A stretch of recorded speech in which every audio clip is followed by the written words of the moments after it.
Ladies and gentlemen, without further ado, it is time for season 5 of Creative Recharge with our guests and friends, the wonderful, the talented, the published, Stephanie Whitson. Hi! I was wondering who you were talking about. My technical producer, it's Tom! Yay! Howdy. Okay. And me, Glory. I always forget to introduce me. I'm sorry. Doesn't everyone know? I don't wish to presume. All right. I was like, let me check. Did I actually hit go live? Okay, cool. We're here. Well, it's a new season. Here we are. Today's episode, and really the entire arc of the season of Creative Recharge, is going to be about examining gender roles in storytelling. How does gender play a role? Does gender play a role? Sometimes it does, sometimes it doesn't. And we're specifically going to be examining positive and toxic versions of gender and non-binary as well as trans characters, and what we as writers can gain from analyzing these roles. That's the plan. What will actually happen? Chaos. Chaos is what's going to actually happen. Today's episode specifically, we're going to be talking about positive feminine character roles. Specifically, what is womanhood and how a female character, examples of female characters using their gender in a positive way to move the story forward, to move their journey forward. And so that we have a better vernacular as writers about what does that look like. Because so often I see toxic femininity. Female characters who are victims only, the damsel in distress, who never tries to save herself or even be helpful to those who are trying to save her. People there's certain negative stereotypes about women, such as gossipy, where they're using it for negative things, such as in Mean Girls. But we don't see as often positive examples of what is femininity.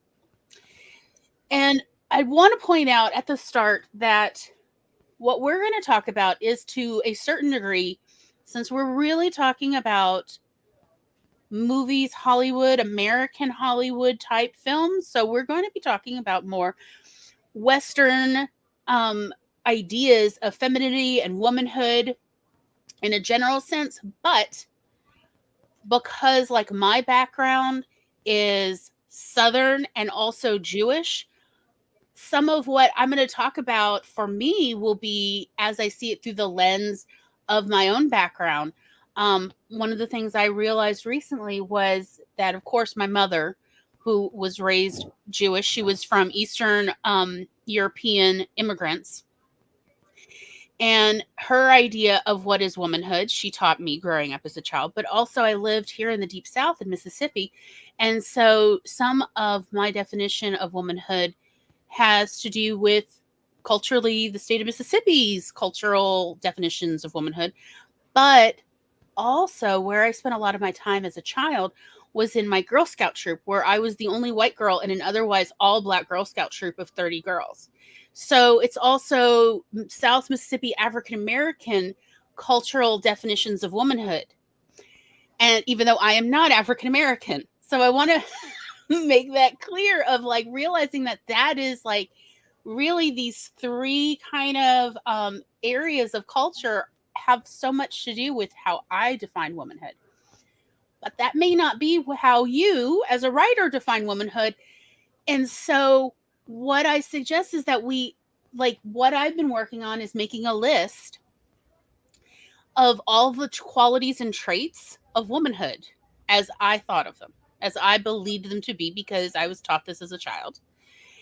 And try that out for yourself, whether you, no matter your gender identity or non-gender identity, that try listing out, just like on with paper and pencil, what do you believe are the traits of what makes a woman a woman?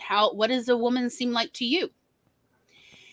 And then when you have time, do the same for masculinity. What is a man? What are the traits of manhood to you? And then try listing out what are other traits that you think don't have gender. So for instance, I would suggest, like, for me, trustworthiness is genderless. I believe you can be any gender or no gender and still be a trustworthy person. And I don't think gender plays a role. Like, whatever your genitals say or however you define yourself, I don't think has anything to do with whether you're a trustworthy person or not. But I have actually heard from people who believe trustworthiness is gendered. So it's something to think about. And that is, like, in our troubling and trying times, I suggest this exercise, because creative recharge, we always have an exercise, and this is the exercise that I am suggesting. If anybody later does it and would like to tell us about it in the comments or in our Discord channel, our Discord server, which there is a link, if you're not a member of our Discord server, there is a link down below in the description under my info. At the bottom, it says Discord invite. And that is Unicorn Council Discord server. And let us know what your thoughts are after doing the exercise. As I said, it was only when I started doing the exercise, hello Everett, that I realized, like, okay, my mother had some very interesting interpretations of womanhood. Like, my mother's idea among the traits of womanhood is to have a strong constitution. To, like, literally, she's like, you are strong like ox. You will grow up to be a good, strong woman. Mama, what does being physically strong and not being prone to illness have anything to do with womanhood? But that was how she was raised. That was an Eastern European idea, at least where her mother's village was from in Ukraine. So it's just something for us to be aware of. It starts the conversation. You know, the men, they get sick so easy. They're delicate creatures. Mom was always kind of weirded out by how strong Dad was. And she was very weirded out by how strong you were. Yeah. Because if anything, you were actually stronger than Dad by the time, you got to your late 20s. Yeah. And she was like, he's so strong, it's weird. And I'm like, why is it weird? Like, he's a walking appliance anyway. It makes sense that he would be strong. I was about to ask Stephanie about her. You know how timing works. I know. This children, But just, I mentioned that of don't let me forget when she comes back to ask her about her ideas of... Yeah, I was... There, Stephanie. I didn't want to forget because, ADHD is so real. I did want to forget to ask you, because I was about to ask you about, like, your, cultural ideas about what is womanhood. Okay, so growing up, it was always like the woman stayed home, took care of the house, cooked, watched after the kids, and the guys went out of the house and worked, and and then, like, dinner time was whenever they happened to come home from work. And that was even after my parents split up, and it was the same when they found new partners. And but now, as adult now with kids of my own, me and my husband are trying to teach them that just because you're a girl doesn't mean that you have to stay home and take care of the kids all the time. Doesn't mean that you're one that's cooking all the time. Doesn't mean that you can't, like, do the chores around the house. So, like, me and my husband are both work from home, basically. So, like, he'll go to the laundry because we go to the laundromat. But then, like, we'll fold it together when he brings it back.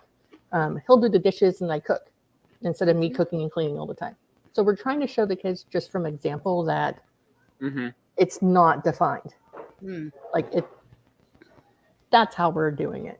So And kids do very much pay attention Oh, to they are how do the they're parents actually absorbing act? Like what is their behavior more so than what they're saying? Mm-hmm. Like, I mean, really, I'm always surprised at people who don't realize just how much, oh no, kids are always watching. Mm-hmm. Even if they are watching TV, they are paying attention out of the corner of their eye, just like your pets, Mm-hmm. of what always. are the adults doing. Well, so like I thought it was interesting. My mother's idea of womanhood was like among the traits of to be a good woman, to be a virtuous woman, was to be good at bookkeeping. And the reason why is because in her mother's village in Ukraine, oh yeah, Everett says kids definitely pick up how their parents treat each other. Oh, absolutely. But in my mother's village, or my mother's, Granny Steinberg's village in the Ukraine, the women all ran businesses and the men were Torah scholars. So they were all academics, they were all students and eventually teachers, but that doesn't make money. And so the women were all tasked with actually financially supporting the family as well as raising kids and cooking and cleaning and everything. And so again, like for my mother, to be a good woman, you have to be good at bookkeeping. You have to be able to be good at keeping sums and balancing your home budget as well as to be a good businesswoman. Because how can you support your student husband if you're not good at running the finances? Everett says, and they're always listening, even though the little kids don't act like it. Yes, they're listening when you don't want them to listen. Oh yeah, and then they will especially repeat back whatever is like, no, don't say that one. Mm-hmm. So to my mother, to be a good businesswoman is a virtuous woman, because you need to support your family. Also, the other reason why all the women were the business owners and ran businesses was because the men were regularly kidnapped by the military, conscripted, and so the women were inadvertently single moms anyway. So you could not depend on men for finances because the men will be conscripted into the military, whatever the czar wants. So that is like culturally how they grew up was, no, to be a good woman, you must be good at sums. You must be good at bookkeeping and spreadsheets, which I'm like, what does that have to do with womanhood? Mom's like, just trust me on this. I mean, like when I was 6 years old, my mother taught me how to work a spreadsheet. And then I had to put in all the lines. I was not literate yet, but she's like, you don't have to be literate to do numbers, which, okay, Mom. But she would have me every Sunday afternoon while she made Sunday dinner. She would have me write in all the numbers in the budget for the past week. I'd have to like actually balance her check register. And she would check my work. The adding and subtracting, y'all. And so it would take hours. But that was because this is how you teach children to be good, wise financially, is you start them young. So that was back when I was trying to like find enough money to buy myself a Strawberry Shortcake doll. And she was like, well, if you can find the money to buy her in our family budget, you can have her. And we never could quite get enough money together. I've actually, since you've been talking about this off and on the Discord and with your friends for the past week, I've been thinking about it, and I realized like I really actually don't have much defined in my head for womanhood or femininity. I definitely have some ideas about being a mother, Mm-hmm. of like what are the behaviors of a mother, a la what was it, Bedknobs and Broomsticks or Mary Poppins, where they did that little, like what is what makes a good nanny, of like, that's Mary Poppins. You must be strong, you must be pretty, very kind, and yeah, of like that one. I definitely had some thoughts about mothers, but like femininity, I was just like capacity to socialize, like able to communicate with others, was the only thing I had in my head. To Mom, at least how she was raising me, it was like that there's no way to separate motherhood from womanhood, because she said even if you never have children, there will be little people who will need you. Mm-hmm. So that to her, their womanhood and motherhood are inseparable. And so, like, again, to be a virtuous woman was to be good at taking care of children, especially children who are not your own, because it's so much harder to take care of children who are not yours. Because you're like, why am I doing this? Why am I doing? Yes, fairly witty. Was the next line. Did I leave that? Oh, engagement. So I see we are all Team Gina Davis. That's great. We will actually bring that up. Of her acting is very interesting in movies, in that her characters are often very gendered, but that does not at any point mean that the character is weak. One of the things that kind of drives me nuts about, especially some of the earlier Marvel Cinematic Universe movies, is all of these characters are supposed to be superheroes or supervillains. And so we have several female characters, and yet sometimes they act like victims. And I'm like, excuse me, what? Why are they just standing there, not even trying to help in the fray, in the fight? That is not the quality of a hero. A hero does not wait for others to all get beaten before they jump in. It's it's right there with my favorite joke about alpha male reference of read the updated book. If you're a real alpha male, where is your fanny pack? Full of granola bars? Full of granola bars, snacks, Band-Aids, little first aid kit, all the things you need to take care of others, because that is what the actual alpha, which I was often trying to is not a wave. male. I forgot my camera was off, and I was like, what are you doing, Lori? I was watching someone's live stream yesterday, and I'd like talked like I was on with them. Like, what are you doing? Yes, we all do that thing.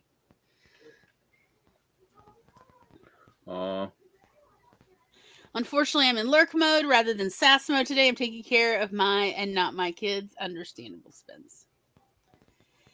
Yes, if you're an alpha male, where is your bag? Your mom bag then, huh? Or your dad bag? Let's be honest. Where's your dad bag full of granola bars and water bottles and orange slices and, Band-Aids? Where's your dad bag? Because what is an alpha male but a father? But a father taking care of the community young. And if not all just of them his don't own. make it, you have failed. Yep. That's the whole point is, you gotta be behind the crowd, making sure the little ones don't wander off. Yes, but going back to so the past decade has definitely been difficult for me, since I am a guy. I can't. The lines would often get. I couldn't say a bunch online because assholes had already taken over some of these thoughts, so I couldn't be, stating mine without everyone assuming I'm also supporting their views, which I wasn't. There's been some real false female heroes in the movies in the past decade. Mm-hmm. And this whole false narrative Hollywood then tries to put out as an excuse of, oh, well, just no one wants a female hero. It's like, no, there have been a lot of great ones we all enjoyed over the last several decades. Mm-hmm. Charlie's Angels in the early 2000s was one of the top box office movies for several years.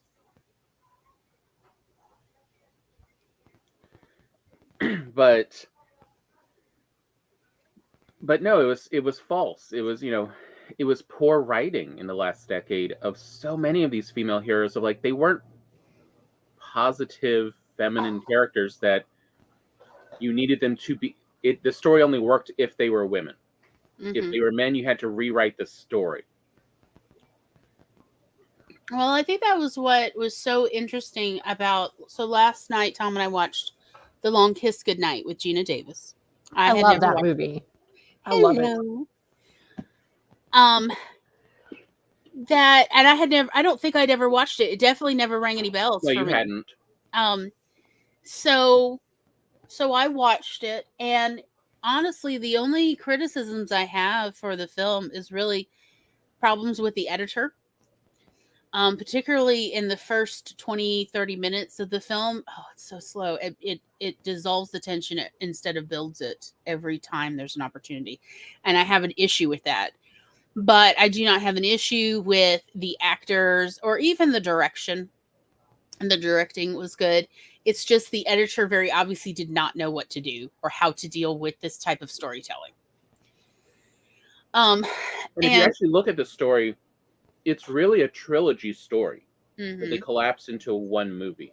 mm-hmm, There's 3 different story arcs that happen in this movie to the main character that we then have just happen in a single story mm-hmm, of her regaining her memory, and then the middle story is her acting like she used to act mm-hmm, and realizing this is not a good way to act, and then the third one of let me combine mm-hmm, the 2 versions of myself to make a better person. mm-hmm. And so it's like, but that first one. Mm. And so I joked with Glory that if I was going to edit this, besides just shortening up a bunch of scenes, Yeah, some of the scenes, the ends on the scenes are too long, so it just feels like these scenes wallow a little. but I would have started the movie with the scene in the middle of the movie where Sam Jackson and Gina Davis are in a car talking on, like, the eve of Christmas Eve or something, and he is not liking who she has become, and he's like, you don't even need me, do you? And she looks at him like, oh no, you're right, I don't need you. And she shoves him out the car, and he rolls to the side of the road, still in the road though, and just lays there, lights up a cigarette, just, I hate my life, what has brought me here. And it's like, that's the scene that should have started the movie of, Yeah, I agree. would you believe this woman used to be a frumpy school teacher? Look at her. So we know who this character is going to become. Mm-hmm. And to kind of hold us through the development part of that first part Mm-hmm. of the story. Yeah. I think that would have been a much better opening for the movie than how they did do. It's just that of like, you may wonder why I'm laying here in the street smoking a cigarette. Well, uh, like that, and that be the start of the film, and really not have to change the montage or anything. Just literally have that as sort of a teaser of we're going to get to this. We're going to get to Sam Jackson smoking in the street. And you're Just going to right wonder, there.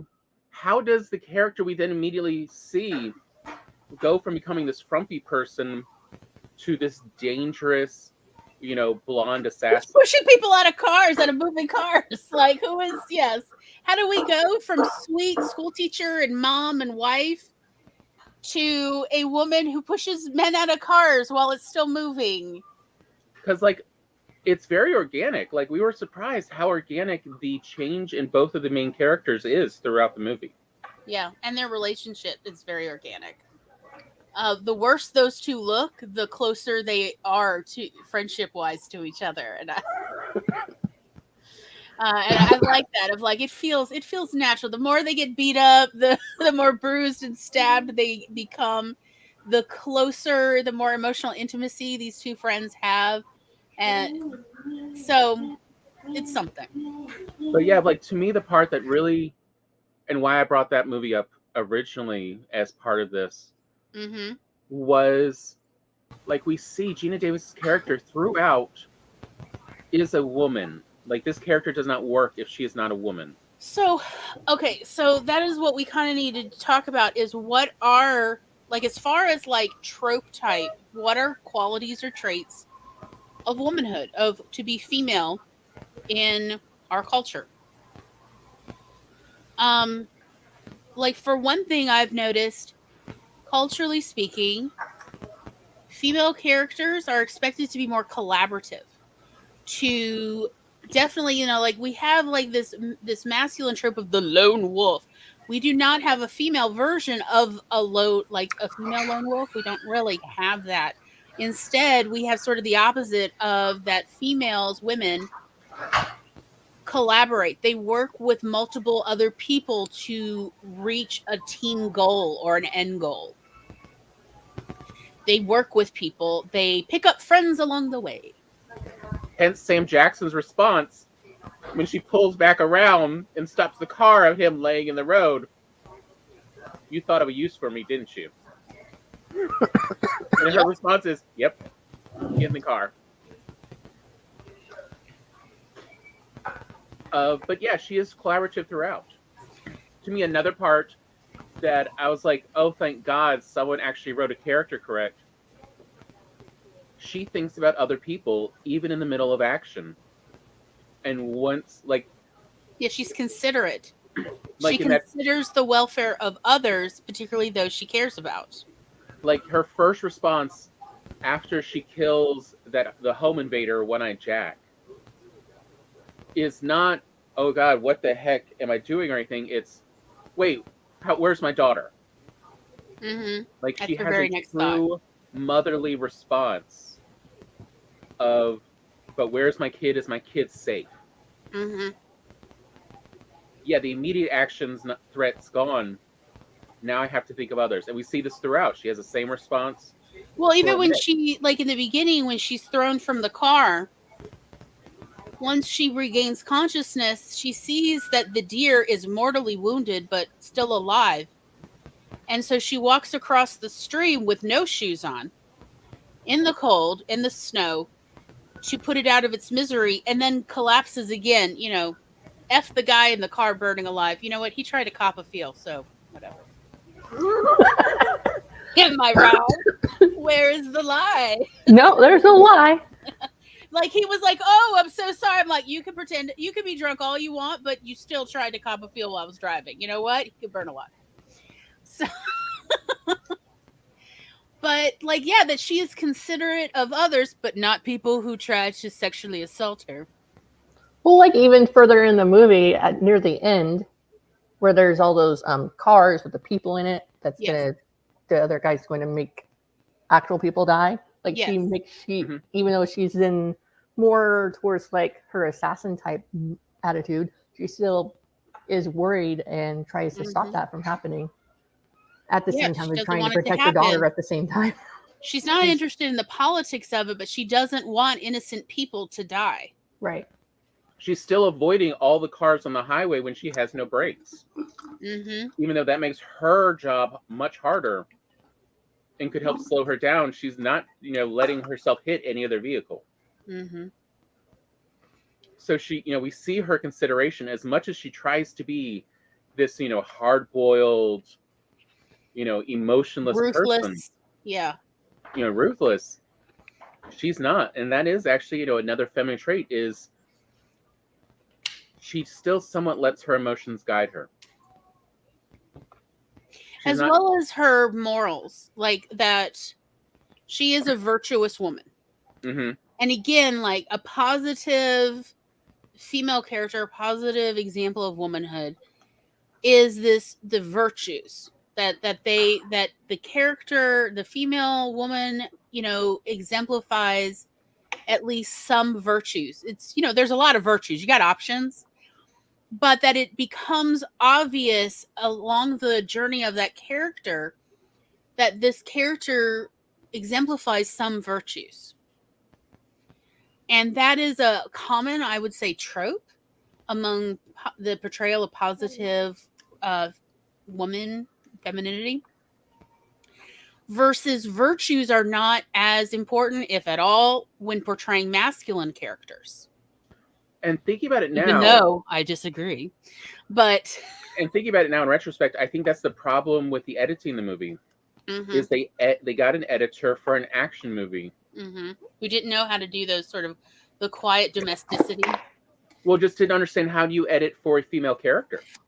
We don't like the biggest like one of the biggest problems I have in the movie, storytelling wise, is where towards the end, like around the last quarter mark, she gets a phone call that her kid has been taken hostage.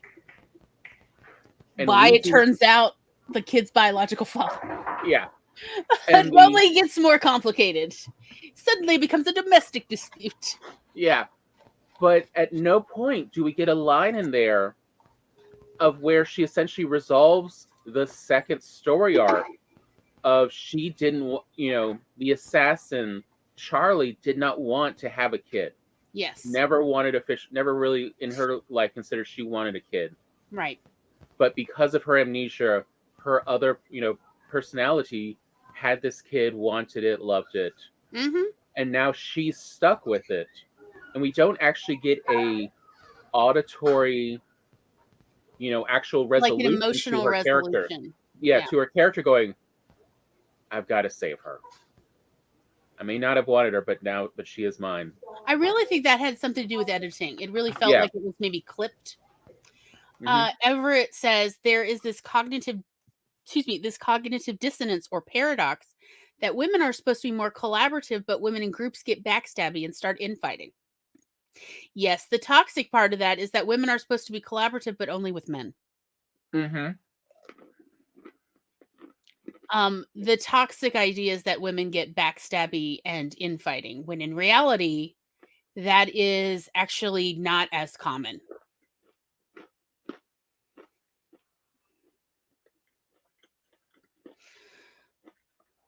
But again, that's what we're here to talk about and examine all like August and September, is we're going to talk about where it's positive and where it gets toxic, so that writers have an easier time differentiating and figuring out where they want to take their characters. Partly because we live in the 21st century and no longer is it acceptable to make your villains disabled as part of their villainy or queer. And that used to be the common ways to construct villains, is to make them mentally ill, physically disabled, and or queer. Or let's say not heterosexual or not strictly heterosexual. And that this somehow twisted them into villainy. However, may I suggest that instead, in the 21st century, villainy can be constructed around toxic gender roles. Think about toxic femininity and toxic masculinity. What great villains. We have examples in our country, in politics, I'm just saying. So, hey, something to think about. Mm-hmm. Yeah, Amber says, why else would you only have one woman in an Ocean's 11 movie? I mean, because you can't have more than one woman. They'll get backstabby and gossipy. Again, that's a toxic view about it and has not a strong standing in reality. Yeah. But also stories have long had this problem of wanting to tell the functional part. That, you can have conflict with functional people. Mm-hmm. Functionality does not preclude, a lack of different interests, different wants, and different needs. Or just diverging, directions. Mm-hmm. Diverging motivations for characters. You can have, that can create quite a bit of conflict without anyone being the bad guy. Versus, you want the new bad guy. The new bad guy is the selfish, destructive to everything around them person. The person essentially acting like modern corporations of, it doesn't matter what happens to anyone else as long as I benefit and increase my wealth. Mm-hmm. That true selfish. Mm-hmm. I mean, that's the real villains at this point we can all get behind. Mm-hmm. Versus, just because you're different does not instantly make you a villain of, oh, the world didn't like me, so I must make the world suffer. It's like, no, now you make the world understand and become better. Mm-hmm. But another thing I liked in about Gina Davis's character that I thought also shows femininity was she remarks several times, and then also she succeeds because she recognizes that being a woman is a blind spot to the male characters. Yes. So, like, she uses a doll to hide things. Oh, that's right. Yeah, the gasoline. As well as several other parts where she notices how men react, and so she changes. And also her daughter uses her cast to hide the matches. Matches, that's right. I thought that was neat. Oh, I see some of this is genetic, you know. I'm like, just I wonder though at the end of like, was that directing, or was that lack of direction? That when when she says like, this is your kid, and so the bad guy's looking at the girl's just giving him this dead-eyed stare. I'm just like, oh look, the child of two psychos. Yeah. Yeah, there it is. Mommy has a lot of work ahead of her. Yeah, I'm like, I can't tell, like, did they direct the kid to do this? Or is this because they didn't direct the kid, they just gave Gina Davis I think the little girl, like, as an actress, was like very much would be like, I'm disappointed that my biological father's a villain. And that was, her portrayal of utter disappointment. I mean, if you were that's true, Gloria. If you were that child at that age, that is your response. I know. I am so disappointed. Like, this one. I'll take the daddy at home who's waiting for me. That guy's nice. But yeah, I liked that they do reference several times throughout that there are male blind spots. Like they also have Brian Cox's character also talk about, like, he straps. Did Tom freeze? He did. He froze. I love it that you guys are in the same house. You can just yell. Yeah, I'm yelling down the hall. At least he's like frozen in a nice picture, and he's not like or something. I know. He said same. I heard him yell same, so I guess we're frozen for him too. Oh, okay. Which character was he talking about? I'm not familiar with the actor's name. Brian Cox. Brian Cox was, I think, her handler. Yeah. When she was working for the CIA. Oh, the one that she sent the letters to the postcard to said that they were engaged. No. That was a bad guy. Oh, okay. He's the professor that she has a signed book from. Oh, okay. And he says, I'll explain everything. So, in the car, he's explaining that, because Mitch, that's Sam Jackson's character, is like, how many guns do you have on you? It comes out in the car. And he's like, well, I've got one strapped to my ankle. I've got one in my holster. And then I've got one. And he's like, I can't remember what he actually said, but essentially one. Next to Mr. Willie. Yeah, he's got one down his crotch. Because men don't like to worry that they're going to touch another man's testicles. He doesn't say testicles. He actually says balls. But, and so even Brian Cox's character is pointing out these blind spots that men have so that he takes advantage of. Because, there are blind spots that genders, will have a tendency to have. These assumptions. One of them is homophobia among men, at least among straight men. And then, there's women have blind spots as well, like assuming that the good guy is actually good. Anyway, that's a whole nother matter. Which we also see play out. Yes. But also even see this blind spot play out with her on the streets. She's accosted by, a freelance, another freelance assassin or something group. And they just assume, and the guy just assumes since she's a woman, he can point a gun at her, take her to an alley, and she's not going to fight back. And we also see Sam Jackson going, well, yeah, I'm here to save you. And she's like, you think I couldn't take him? I was leading him here.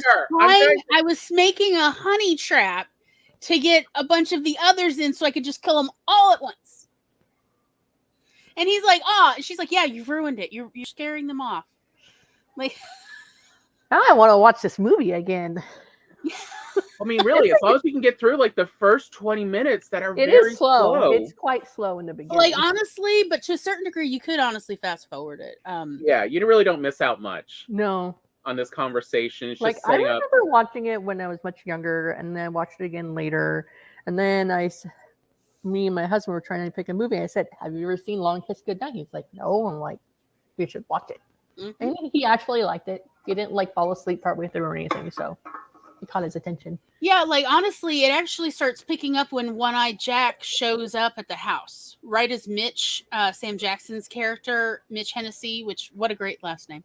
Yes. Mitch is on his way to her house to say, "Hey, we've had a break in your case." Yeah, Everett also now wants to watch this. It is actually surprisingly good. I've never seen it. I love Spence. Look, Yeah, right put there. it on This 2 is times speed something. in the beginning. We are talking about, The Long Kiss Goodnight. Yeah, that's what we're talking about. Is Yeah, I forgot you can do that with movies now. I don't know why. I We're didn't think of living in that. the future, Steph. Oh no. It's Spence fantastic. Spence put our show on double speed because she had to pause Oh, yeah. Oh, to catch up. God. Okay. That's one of the nice things about YouTube. Oh, yep. As streaming. soon as I hit enter, y'all said it. Of like, yeah, it is actually a really good movie, but it is that beginning sets the tone, and it makes it hard to get to the part. Once I feel it's like entered, like aging in that first 20 minutes is like, oh, it drags. It honestly drags. And there's so much story. Like, that was the other part that was surprising, is it really is a trilogy of stories condensed into 2 hours, but it feels like 2 hours because there's just so much story. Spence says no, but I was talking about the movie, like, of that you can watch it on 2 times speed. Yes. Nice. Of like, yeah, it's really nice living in the future, and I honestly recommend the first 20 minutes or so, just put it on double speed. If you have that option in the version you have. We did not. The way we watch we use a media player to watch movies we have, and we didn't. But again, once you've already watched it once, just fast forward through that bit. Another movie, though, if you do have the option of double speed, I highly recommend 1.5 speed, is the movie Pootie Tang. Because all the jokes are told too slow. Cannot believe you brought up Pootie Tang. I'm just telling you, it is so much funnier at 1.5 speed. The movie or like watching you guys? Tom. No. She said that she was actually talking about the movie, watch the movie on double speed, that first 20 minutes or so. Okay. Because it does just drag, and it kills the tension every time the editor has cut the scenes too long, just like a few seconds too long, and all the tension dissolves by the end of every scene. It's kind of like, when you're writing and you're using long sentences as you're trying to get people interested and a little concerned for your characters. And it's like, your sentences are too long. It feels too lazy Sunday in this part of the story. Mm-hmm. And that's really what you end up with, is this, it feels lazy, lackadaisical, at that beginning of that story. And I understand, like, they're going to be speeding things up, but it sets the tone. And so, yeah, it's, people remember the beginning of the story. They remember the end of the story. They don't remember as much the middle. So the middle, it's okay to be slower about. Also, as Tom pointed out when we started watching, he's like, "Oh yeah, I forgot to tell you, like Die Hard, this is also a Christmas film." And it is because it's set at Christmas time. It's all at Christmas time. They even use Christmas lights on the bridge. She's using it to like shoot the guy in the helicopter. Like, she's hanging on Christmas lights to do it. It is truly a Christmas themed movie. And there's a lot of Christmas scenes throughout, unlike a lot of others. Like, no. Christmas, like, also there's the one plays where the people in the prison recognize her when she's on the parade. Yep, the Santa Claus parade. Yep. And then we have 2 different pieces, I think, where her daughter is at an event playing an angel for a choral. Well, I think it's like there's a rehearsal, and then where they're actually doing the performance, the nativity parade, or not parade, but a pageant. The pageant. And, these scenes do actually play important parts of the role. I mean, parts of the story. Yeah, they're not gratuitous or just, they threw Christmas in to make it holiday themed. But then again, if you look up the writer-director, He has set several movies at Christmas. He has a problem. Mm-hmm. Well, what other movies has he? Wait, who was the Lethal director? Weapon, He wrote Lethal Weapon, The Last Boy All right. Scout. The Last Boy Scout. Like once you know his style, you're just like, wait a minute. Yeah. Oh, Iron Man 3, also Christmas. Yep. He's really into these buddies. He likes to have a buddy film. He likes to have two characters who become friends. And he likes to have it at Christmas. What is it called? Shane Blackisms. Where they make comments about the situation. Oh, this is in the style of Shane Black, or this is a Shane Black style. And it's like, tell me, all of a sudden you're just like, wait, Iron Man 3 is just a Shane Black movie. Yep, it's a Shane Black movie. But, starring Iron Man. Yep. But there's Iron Man hanging out with this kid. Yep. They become friends. I'm like, yep. No, it's all. It's, yeah, like once you see it, problem. you can't unsee this is his style. Yeah. So, But yeah, we're getting a little off, but yeah, we see throughout, like, her character has to be female, and apparently it doesn't work. Yeah, Shane Black like had to stick to his guns to get this character to stay female for Gina Davis to act it, because like it'll be better at the box office as a male. It's like it doesn't work as a male. Yeah, I don't think it'd be the same story, or people still watching it a decade, 2 decades later, or whatever. If she would have been a male character, because male characters don't really give a crap about her womanhood plays an integral part to how and why this story progresses the way it does. Like, to make this character male they would have to have so much extensive rewrites. So many things would not work the same in the story because the character would be different, because gender does play an important role in this film. And not just her gender, but also all the other characters' male gender does inform their characters and how they progress. Hence, she takes advantage of blind sides of the men. Like when she's being water tortured on that water wheel. It makes more sense that she is left alone with the bad guy because it's just a weak woman. We don't need any backup in here. Mm-hmm. Right, because if there'd been a guy there, they would have had more than one person keep an eye on them. And that's how she's able to escape is they underestimate her repeatedly. They always come in singles. Although on the other hand, I will say I have never seen I don't know how to put it other than Stormtrooper logic in a story so obviously. Because we have multiple times where whenever there is a gun or weapon pointed directly at Gina Davis, where they should be able to kill her, the gun jams. Not once, multiple times, guns just jam if they are pointed at her to fire. She is lucky. Mm-hmm. She has the Stormtrooper shield. Also, like I said the same thing about Sam Jackson's character. Like people keep shooting at him, and this man is so good at dodging. Both of their characters. Eventually, but it's like way deep into the movie. After he's gotten launched out of a couple second, third floor buildings, then he's like, "How am I still alive?"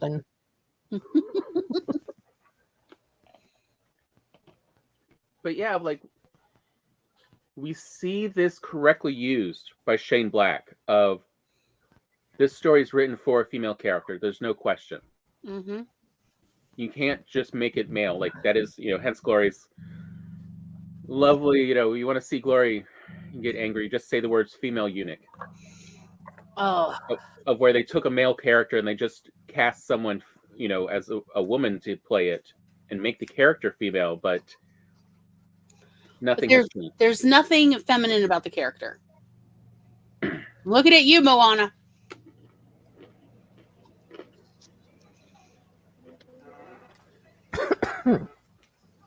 And then as a last, since it is getting close for us to go on break, Mm-hmm. and since we've been discussing Long Kiss Goodnight, I had some odd thoughts that I just want to share Okay, what you got? As we try to get our friends to watch the movies we like. You know, like we do. Mm-hmm. Long Kiss Goodnight, now having watched it again and as I'm older and I know more, two things come to mind. One, I kind of wonder if this was inspired by that CIA agent who was a trans woman, who essentially did this profession for 20 years, in part just to pay for confirmation surgeries. And then for the rest of her life, lived as a woman, you know, and everything. And everyone's like, yeah? I couldn't find this character. I mean, this person when I was trying to Google it last night. I'll see what I can do later. But I vaguely remember also hearing about this person. I just can't remember. It may have been in British intelligence. Like sometimes it's hard to remember which country it was. But I found one of someone from King Louis's court who was a spy who. Well, yeah, that one too. But and the other part that occurred to me is, especially with Brian Cox in there, essentially playing the same character, that same character from Red is what he meant. He didn't finish the sentence. Oh, okay. I was literally about to say, like, playing the movie, you know, the movie Red with, you know, Bruce Willis is just playing Gina Davis's character as a man. Like, we've now gender swapped the two main characters of Sam Jack, except we kind of split Sam Jackson's character into both Mary something, I don't remember her name. I can never remember her last name. The actor. And John Malkovich's characters. But if you actually look at it and watch it, like, there's a lot of similarity between how these characters emotionally grow in both movies. Mm-hmm. And so I'd say if you like Long Kiss Goodnight or you like Red, you'll probably like the other movie. Mm-hmm. Because the stories share so much in common. Including, like, one of the other... It makes more sense in Long Kiss Goodnight of one of the things she fights, you know, the I don't want to be feminine, is trusting others. Is, you know, to be the person she was with amnesia, she has to now trust. She has to have implicit trust, and that is not something she was raised to have. But that is something that is considered feminine in our culture. Mm-hmm. Is you can rely on, is, you know, women rely on other people to support them. Again, of that, you know, men are lone wolves, women work in groups. Mm-hmm.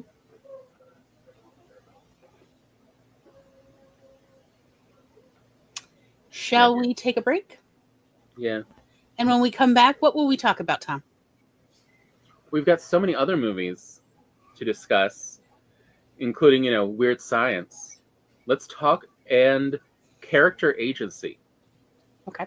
So one of the things I know is, you know, it's like Weird Science and Prince of Egypt. We're going to talk about characters with agency and without.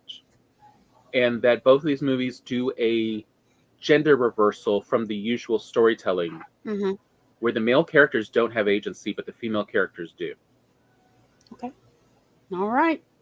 Okay. Well, now's a lovely time to make sure you've got something to drink, or maybe it's time for a little potty break, or, you know, just stare at the ceiling, and we'll be back in approximately 10. Thank you. Look, the peanut gallery is there for us, and we will see y'all in approximately 10 minutes.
Bibbidi beep.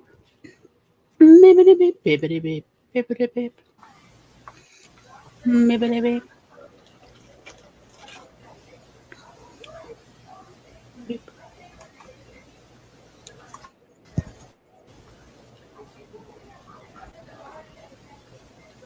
Well, well, well. Welcome back. How'd everybody's break go? Still alive, I see. Yes, Was for had now. a hard time remembering Asian action movies with strong female characters. You mean like Enjoyed most anything of with Michelle Yeoh in it? yeah, maybe two of them.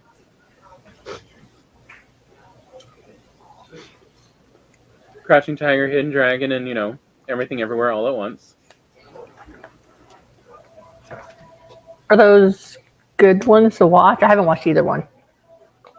Yes. Everything Everywhere All at Once was really good. It was weird. Be prepared. It's weird.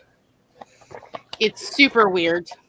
We will be talking about it later on because it does show good storytelling with toxic feminine traits and how the characters sort of overcome them and Mhm. become better characters.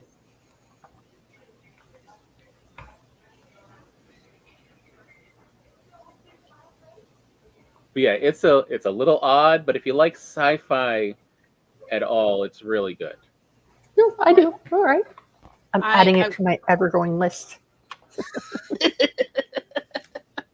I mean, it's Michelle. It ends up a bunch being Michelle Yeoh versus The world. Yeah, no. I mean who's the white woman in there? I like the brain. It's just not today. If you hadn't said anything, I'd know it. Jamie Lee Curtis. Yeah, Jamie Lee Curtis. It's Michelle Yeoh versus Jamie Lee Curtis in a true love-hate depending on the universe. Yes. They could Because have there's been Everything Everywhere All at Once definitely is a multiverse story. And that plays a role. Hello, Megan. Well, I hope you had a good nap. Yeah, I only put down movies I would recommend and I enjoy. Mhm. Kung Fu Hustle, while it is a male lead character story, definitely has one of the more entertaining and fun and truly, powerful Yes. female characters in a action movie. Who is definitely,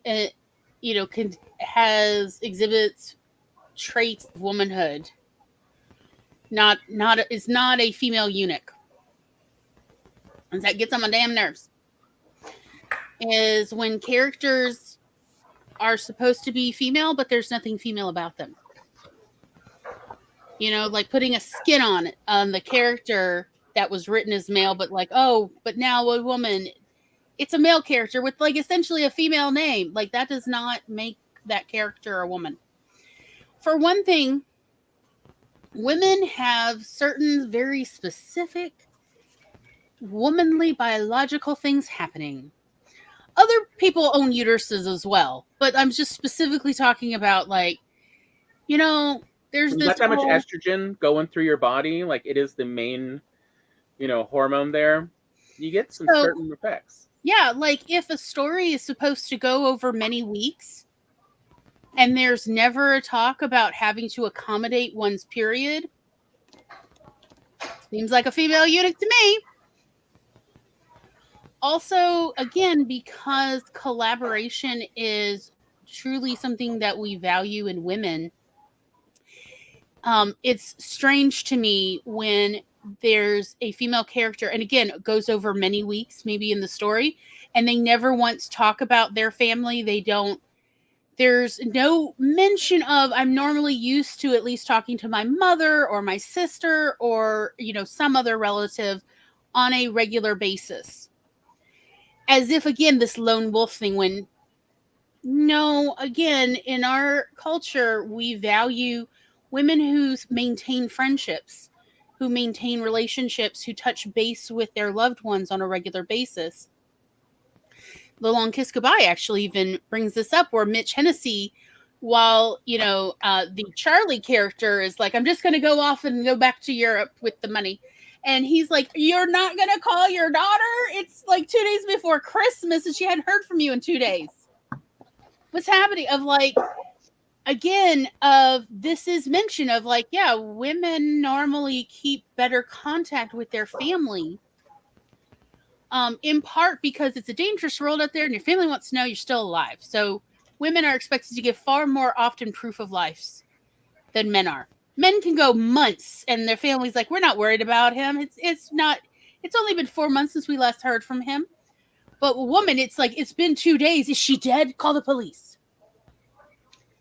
So again, like, it drives me nuts when they don't mention this, of women are expected to touch base with their loved ones far more often than men are expected to. And that's part of our culture. So when there's no acknowledgement of this, it's weird. And that's what I mean about like the female eunuch, of at a certain point, she's going to have a period. Or at a certain point, some other character should be like, shouldn't you be having a period by now? And then let's, why are you not? We should know. Does it mean you're pregnant, or you do not possess a uterus? You lost it in the war, whatever. Let's find out what's happening. It's not unheard of. Happen, and Stephanie, these things happen.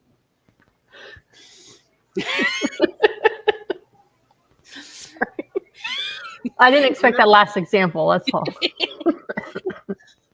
But like, I mean, that's what everyone actually enjoyed about the lines. I can't remember the name of that YouTuber turned action star, what her name is. But what everyone liked about the movie Black Widow was she made sure to add these lines in. Florence Pugh's character? Yeah, Florence Pugh. Of like, she made them add these lines in. Of why does what is it? Scarlet Widow? What is it? Black Widow. Black Widow. And I can't remember Florence Pugh's character's name, code name. But why do they never discuss periods? So they literally talk about it in the Black Widow movie because in the school, they take it out. They yank. Oh, Stephanie, you should watch this film. Like, it's just dark. It's good. It's fun. It's very actiony. But yeah, like essentially, but again, we have this expectation of, if you are a woman, you have a monthly cycle to your life. And if you don't have that monthly cycle, why? Why don't you? What is happening? Did you lose it in the war? And the answer is yes. All the Black Widows lost their uteruses in the war. Before they were allowed to enter the war, they removed them so that it would not be a burden. So, burden or distraction. They say both. Mostly they said, but they'd also bring up the men thought it would be too much of a burden. Yes, again, a man made this decision. So, but like that is a part of, of female characters, of their life is cyclical. And so if you're not running in a cycle, what happened? What has made you different? So that we understand. Also, partly because women are expected to be more open about their bodies and body functions in our culture. So again, if these characters are not, that seems strange. Like, why are they secretive? So, because let's be honest, certainly my experience living my life for 4 decades thus far is women are constantly talking about what's going on in their body, whether I want to hear it or not. I know so much about other people's bowels, so much about bloating and cramps and you name it, body tenderness. Just and like from strangers, honestly, cashiers talking about, tenderness because they're PMSing. Women just talk about it more all the time to all other women, it seems like. And maybe that's just because I live in the deep south and there's I don't know, something beyond friendliness here. What is it's like this like sort of we're all in it together kind of, I don't know. There's less of emotional distance between you and your grocery store cashier here. Yeah. Whatever that means. But like, yeah, like I know way too much about the like cyclical lives of like every bank teller, every female bank teller, every female grocery store cashier. I know way too much about how they're doing because when I ask how are you doing, they'll just tell you the truth. They don't say just fine. They're like, "Oh, I'm PMSing like a lumberjack here." I've noticed that about some cashiers here in Texas. Yes. How's it going? And they'll just And tell you you, know. "Whoa, my chest is so tender. It's like I just want to take this bra off so bad." They'll say that right there, and you're like, "Ma'am, I don't even know your first name, but okay." But again, this openness, this willingness to be public about their body and their body's functioning, at least with other women. And so it's strange to me when I don't see female characters portray that in stories at all, like where they don't ever talk about their body. It's like, you're a woman, your body is wonky, hormones are wild. Or that no, here's another one of those odd conversations that pretty much just women have. Although, I mean, I've seen a few men, but really here it stays more the women of the, what happened to that article of clothing I used to see you wear so much? Of like, they will comment on what it is they're preferring to their clothes. In a question of what changed. Because I was reminded of, several times it's, so, it was that time of the month and there's no amount of bleach and Tide that's going to save that. So I just tossed it. Mm-hmm. Stain removal is, I swear, a part of womanhood. There's one not brought up enough in stories of the fine art of stain removal. Like that's part of growing up. Like, because it starts just with trying to remove stains from your own clothes. And then it branches out to just removing all stains everywhere, including out of carpet that's not yours. And you just get good at all of it. There's just so many stains. But like, there was an odd one I just remembered from Long Kiss Goodnight of that is femininity. At least is defined in our culture. Mm-hmm. And that is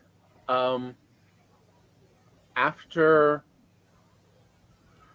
the early one, right as she starts, when she changes her hair and becomes Charlie. Yeah. We still see her do something very feminine, which is she's duct taping the bullet hole in Mitch's jacket. Mm-hmm. Where he got hit. She is mending his clothes. Yep. While he is incapacitated. Of not just doing medic duty on her, that's not really gendered now, especially in a life and death, military situation. But she mends his clothes. Yeah, she's taking care of him, not just herself.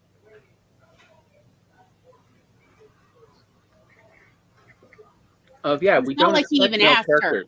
And, right. And he didn't ask her, and also what would there's no utilitarian reason for her to mend his clothes. Like, oh, people will notice it in what we do next that you have a bullet hole in your clothes. She's just fixing it. Spencer, we may have let the pie contest fade into the background, but the stain removal one-upsmanship is a subtle art that won't die its charm. Like, truly, you get any group of women together, somebody has an idea of how to remove this stain that has just appeared at this gathering. Usually 4 or 5 opinions about how to remove it. But so as I just said before the break, the next movies I kind of wanted to get to, because because it brings up some different discussion points, Okay. was Prince of Egypt and Weird Science. And like, to me, the first thing I noticed was it was a gender reversal Mm-hmm. in that both Lisa and Weird Science, Lisa and the two girls, the two main guys want to date, all have agency. They get to decide everything they do. They make choices. The girls make choices whether to go to the party. Lisa makes choices about everything. She doesn't really abide by anything the guys say, just what she thinks is what they really want. But the guys are on rails. They don't get choices. They got the choice to hit the enter button and some ideas of what they thought they wanted in a perfect woman. Well, actually, I hate to actually this, but if you recall, during that montage, so they started by putting in all these ideas of what is their ideal woman. Yeah. But then the computer starts thinking on its own and starts doing other things and putting in other factors. Yeah. That they're like, oh, it's out of control. It's doing it on its own. It's thinking on its own. What are we going to do? And it's like, there's nothing we can do. And so no, they don't. It's not strictly their idea of ideal womanhood because the computer takes over. Yeah. And the same for Prince of Egypt, where I'm not going to give my rant on the writers of Prince of Egypt, but throughout, Moses has no real agency. Mm-hmm. We occasionally talk about Moses' agency in prior events when he's talking with Ramses as brothers, but Moses is reluctant to do everything, and at some point is told by either a woman or God, who is non-gendered, sort of, in this movie. I mean, technically God has a gender. I mean, especially God of Hebrews had a wife, but that's beside the point. But for the most part, Moses doesn't want to do anything and is just led around and told what to do. Every time Moses, like, they said no, what are we going to do? There's another female character in this movie who essentially, gives him a pep talk or just tells him straight up what to do, or will not let him be indeterminate in action throughout. But, even when he accidentally runs into his, sister, she refuses to let him go without acknowledging their family. Like, it is women in this story who actually have agency. Men don't, and both of these are interesting because most stories, we often see the opposite of why, the female characters are one-dimensional because they don't have agency. They're just there for a purpose. In these stories, we see the female characters have agency, and it's the male characters who don't get a choice in what happens to them. I mean, in Weird Science, it's still the girl's choices to be interested in return with Gary and I can't remember the other one's name. It's your son, Gary. That's all I can always remember. But, and so it's part of where, like, we see, like, they are more developed characters. They're more rounded, is, the women choose to do things. Nothing happens to them. Wyatt, that's it. It's Gary and Wyatt. And that's another thing to always remember in the stories is make sure your characters get to make choices. They don't just get shoved into the situation every time.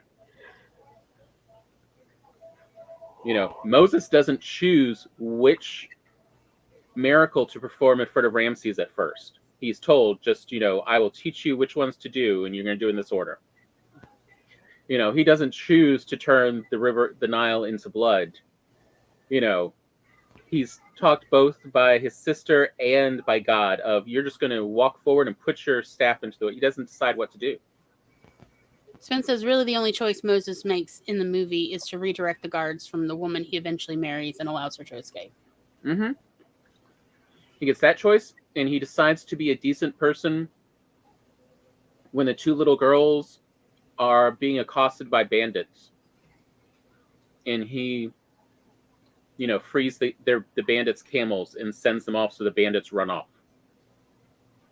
You want to do the rant that you did earlier. Tom and I both had dueling rant, same rant.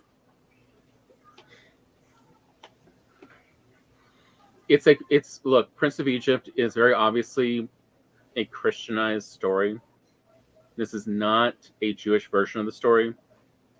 So we see a lot of elements in there trying to make analogies to Jesus's life, which is kind of shoehorned in and very weird. And it's like, that's why it's like there's so many problems in the story. Because Jews do not actually have a lot of respect for Moses because Moses didn't choose to do these things. Moses was told to. Moses did not willingly free the Jews from Egypt. God told Moses to do it. Moses did not go to God and go, hey, so all these slaves and my people, could you help me out? No, God was like, you have a lovely life as the general to the Pharaoh. You have now retired. And what have you done? Nothing. Here, I've got an assignment for you. And Moses is like, no, I don't want to do that. And God's like, but you're going to. And Moses' biological sister told him he had to do it. Moses' biological brother, Aaron, so Miriam and Aaron, told him he had to do it. Moses' biological mother told him he had to do it. Moses' adopted mother told him he had to do it. In fact, even Pharaoh said, if that's what you feel you need to do, then by all means, if your Lord says that's what you should do, then I'm not going to stop you. Even Pharaoh dares Moses to free the Jewish, the people of Israel. And Pharaoh pretty much dares Moses to do it. But Moses still doesn't want to do it. Yep, but you're gonna. You're right. And that is why Jews are not impressed with Moses and why during Passover, Moses' name is never uttered. Yep. It is forbidden to speak his name out loud during Passover because we should never elevate just a man. That is the point, and hence why Jews don't get excited about the story of Moses. No, we get excited about the story of the Exodus. We get excited about Passover, but we do not get excited about Moses because he's just a man, and he didn't even want to do this. He didn't want to free our people, so to him. And that is how Jews, still salty after all these thousands of years, still salty. Yeah, no, it is literally part of that y'all missed. Because it was 1:30 our time, and we hadn't started the show yet because we were just ranting at each other about Moses. But yeah, that is actually part of Passover every year that Jews do. You do not say his name. It is actually part of it. It is forbidden. It is one of the very few things that are outright forbidden, let alone during high holy days, such as Passover. There's not that many things that are just straight up forbidden. Usually it's like, but there's extenuating circumstances, then of course you can't. The one thing that is forbidden is you may never utter Moses' name during Passover. I did not know about that. Yes, because look to that man who didn't want to save us, but God forced him. Yes, salty like a sea. Red. It's true, though. I mean, we're grateful for the work he did, but to him. So, I mean, look, I'm not going to say anything about the music. The music is well done. Spence says this almost ruins the movie for me. Almost. Yeah, believe me, after I watched all of Prince of Egypt, because no, I never had either. Yeah, because Mom had watched it, and then she told us, she's like, you're not going to like it because it's very Christian. It very much is filled with Christian propaganda for children. And that's great. Okay, if they want to propagandize their own kids, cool. But you're not going to like it because they're trying to hold Moses up like they do Christ, and it's going to feel weird to you because that's not how I raised you. I'm like, oh, okay, well. But I mean, like, it's Yes, the art. one of the ways you can tell it is Christian is that we repeatedly go to the temple scene of Seti killing all the Hebrew babies. Of like, we are repeatedly like aggrandizing this action, versus that is not really brought up in Passover. It's like, it happened because welcome to the horrible life of being an outsider. They kill you. They kill you a lot. They mistreat you. Yeah, they use you, they abuse you, and when they're done with you, they kill you. Like, because they don't want you eating up all the food. What were you expecting? To be given a retirement? You're a slave. And so, like, that is, Gloria and I were talking, again, sorry for our going off subject, but, it's us. But, like, we were... That's the benefit of your show. You always off subject, and it's okay. Aww, it's okay. But, like, okay. I enjoy it. But, like, Gloria and I were talking a few weeks ago, and one of our problems, and I actually defined it for her because she couldn't quite put her finger on it. But the problem with Holocaust memorial stuff is it goes against literal thousands of years of Jewish history and tradition, which is everyone knows the joke about Jewish holidays. They are all the same. Every Jewish holiday is, are you ready? Okay, they tried to kill us. We survived. Let's eat. That is every single, practically, almost. Like, we still have a holiday to dairy products, and we have a holiday to planting trees, but most of the Jewish holidays are, they tried to kill us, we survived, let's eat. And, like, the Holocaust, though, instead, they memorialize it as, all the people who died. That is not the Jewish way. The Jewish way is, look at all the people who survived, and also, then let's eat. Because they tried to kill us. We celebrate the living. We do not celebrate death. Mm-hmm. But Christians really do have this thing about celebrating death. Oh, they're so noble because they died. I mean, Tom, be careful about like making these blanket Christians. Well, I mean, the Catholic Church created this concept for literally 1,000 years ago as part of creating the concept for the Crusades. Of we are now going to aggrandize dying for your religion. And we have now seen this seep into the culture, in so many ways and places that people don't even realize this is not how it started. And that there are other cultures where we do not, celebrate people's death. We celebrate people's lives. We celebrate what they did. We celebrate how it continues on. That is what we celebrate. Sven says, it's the least offensive propaganda I received as a baby going to Sunday school, LOL. The moral, at least, it was not overtly, brown people lead sad lives because they don't believe in Jesus. So I cling. Noah says, let's eat. Reason enough for me to celebrate. Exactly. Sven says, I mean, he's not wrong, though. Dying for your religion is tight.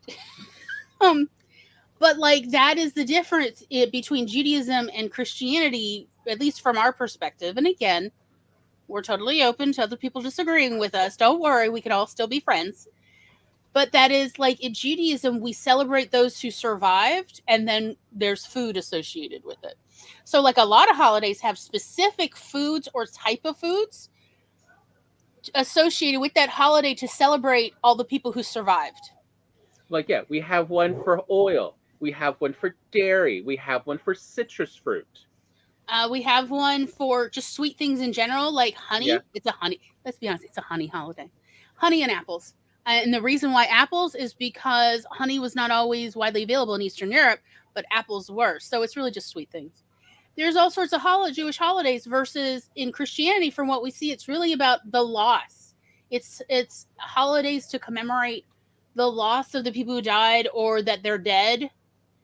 And I guess presumably that they went to heaven or didn't. I'm not clear on some of it. Like, okay. Not everybody goes. I don't know. But like that is that's really my real issue with the Holocaust memorials. They're always talking about all the people who died. But I guarantee you the people who did die in the concentration camps definitely we're of a culture of we celebrate those who survive because you keep our people going forward, and our immortality is to be remembered, is to And like, be like remembered in the hearts of those who survive. That's why it's an imperative you survive. Again, why my mother's definition of idealized womanhood is to be strong like ox, is because you need to survive. Because that's the moral imperative, is be strong and survive, do whichever you have to survive, because you have to keep our people going forward. and like one of the things we actually know happened and why they changed the poison in those chambers was early on, they knew what was going to happen to them. They knew they were about to be killed in those chambers. And so they would all literally dogpile onto the youngest among them in the hopes that they might survive what was going to happen and they could escape by pretending to be dead. Literally. And it wasn't just one concentration camp that did that. It was multiple. It was both Auschwitz, it was Buchenwald. It was like every concentration camp that eventually started gassing their inmates. All of them, every time when they went to the showers, they knew what was going to happen, especially after the first round. They knew what was going to happen. And so every time they would try to dogpile onto the youngest teenagers, or the teens, I mean, the ones who are most likely to survive. The children, not so much, because they're little babies. They can't survive on their own. But teenagers are most likely, they can act dead. And literally, I know this because most Jewish kids go through a Holocaust phase where all you do is, like, for months or years, you read Holocaust diaries and stuff and Holocaust memoirs. And I went through mine in middle school. And one of the memoirs in my middle school library was this woman who survived Auschwitz. And she talked about literally this example. She was, I think, around 16, 17 years old. And she was all skin and bones. Like, she probably shouldn't have survived. But as they're walking in, all the other women said, here's what's going to happen. You're going to lay down first, and we're all going to crouch around you. And the old people will be on top. And that way, if you don't die, what you are to do is to act dead. And when they throw all the bodies in the pile to go bury, you sneak out as soon as you can to escape. And that's literally, like, she's telling the story. So we obviously know she did survive. How did she survive? Well, I'm not going to ruin it. But, like, that was the way, because that is the Jewish way, is someone of us must survive. And the rest of us will do whatever we have to, because survival is the most important thing. How else can you continue to be monotheistic if none of your people are left? So all these holidays, these Jewish holidays, and the Jewish mentality is we celebrate those who survive, because we know it didn't just happen by magic. It happened because we were committed to this. Because like, we protect the young. And that was another problem I had in Prince of Egypt. And you could tell it was Christianized because so much of it had to do with faith. Judaism doesn't have to do with faith. It's patience, but it's not faith. It is action, it is hard decisions, and it is patience to make sure you survive. Or that somebody does. That somebody does. And so that's, again, this... But like... So yes, we found it very ranty to watch Prince of Egypt because it flies in the face of the people of Israel. It's just like their mentality, their beliefs. And how they wrote. Same, with Pocahontas, of rewriting to change these things. We're going to change age so it's not quite so awkward. We're not going to discuss that she was already married to Kocoum. Mm-hmm. When John Smith's like, no, you're mine now. In all of these awkward parts of, again, like, because they're trying to appeal to a certain age. Mm-hmm. Because they were like, hence Moses is 2 decades younger in Prince of Egypt than he actually was when all this went down. Yeah, Moses was an old man in real life. He was in his 50s. He had retired from a life of military. Yeah, he was a military general who retired. He went out into the desert, by the way, as his retirement. and then came back because God would not stop. God found him in the desert and hounded him back. And when he came back, Miriam was like, "Why are you here? I thought you were retiring out to, your lovely little place in the desert away from everybody."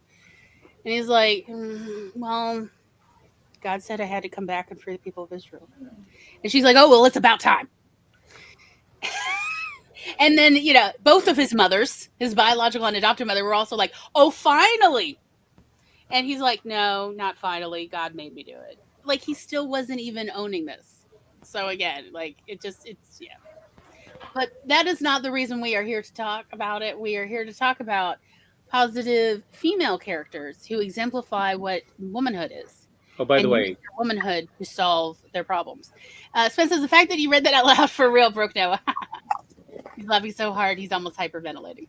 I believe it was this comment. Dying for your religion is tight.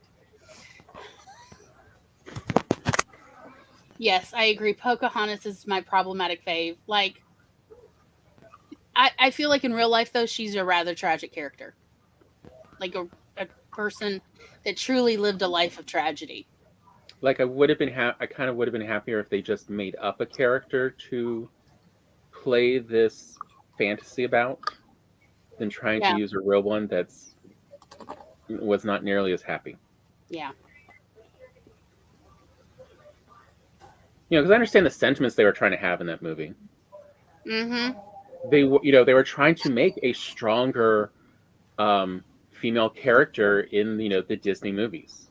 Mm-hmm. And she is definitely stronger. And we see her. Yeah, it would have been so much better if they just used made-up humans. I agree. And we definitely see her using her femininity to win at these. Again, she uses collaboration. She uses communication rather than force to plead her case, to get her way. She uses communication instead of using brute force. She is trying to touch base with people and maintain relationships and friendships and develop new friendships. These are feminine qualities. Build new communities. She's trying to build new communities between them. Yeah, they wanted a strong female character in a movie that wasn't expressly about sexism like with Mulan. I agree. And it is where, like, I understand why people like the movie Pocahontas. Yes. And it is overall a good character. It's just why do they have to share this term? In history says very different things. Just like with Prince of Egypt. Mm-hmm. It's one thing to write a story like this. Okay, great. We want our children to learn these lessons. Right. They need these lessons. That women can be strong, that women can change their worlds. And that if you practice being persuasive, you can get people to hear you out, to hear your perspective. And that maybe then they will take you into consideration. They'll take your viewpoint. And you can certainly be heard. That it's important for women and, before women, girls, to have autonomy and agency in their own life, but also in their society as a whole.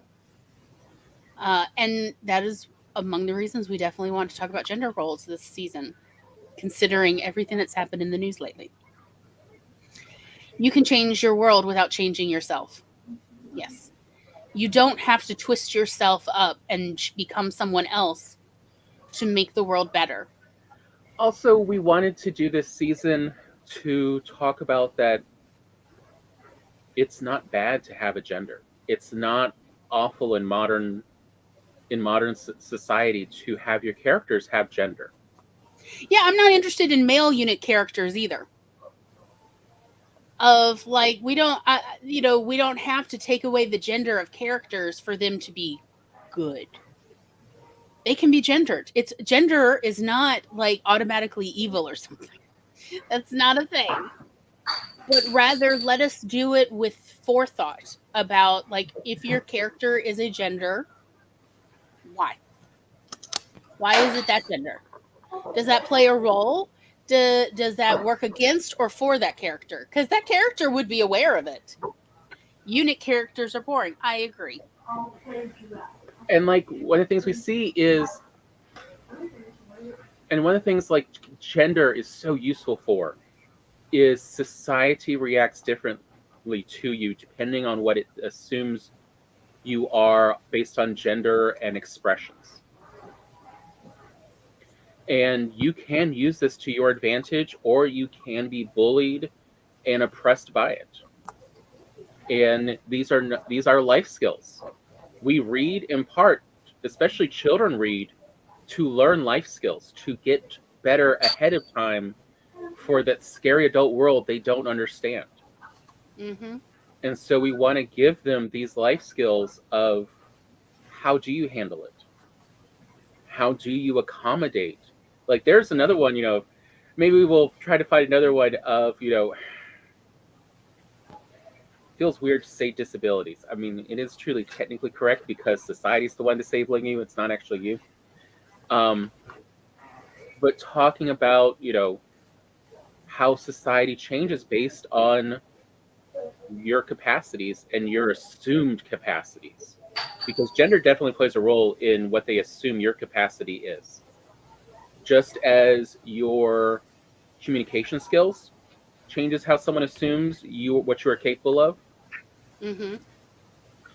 And what your perceived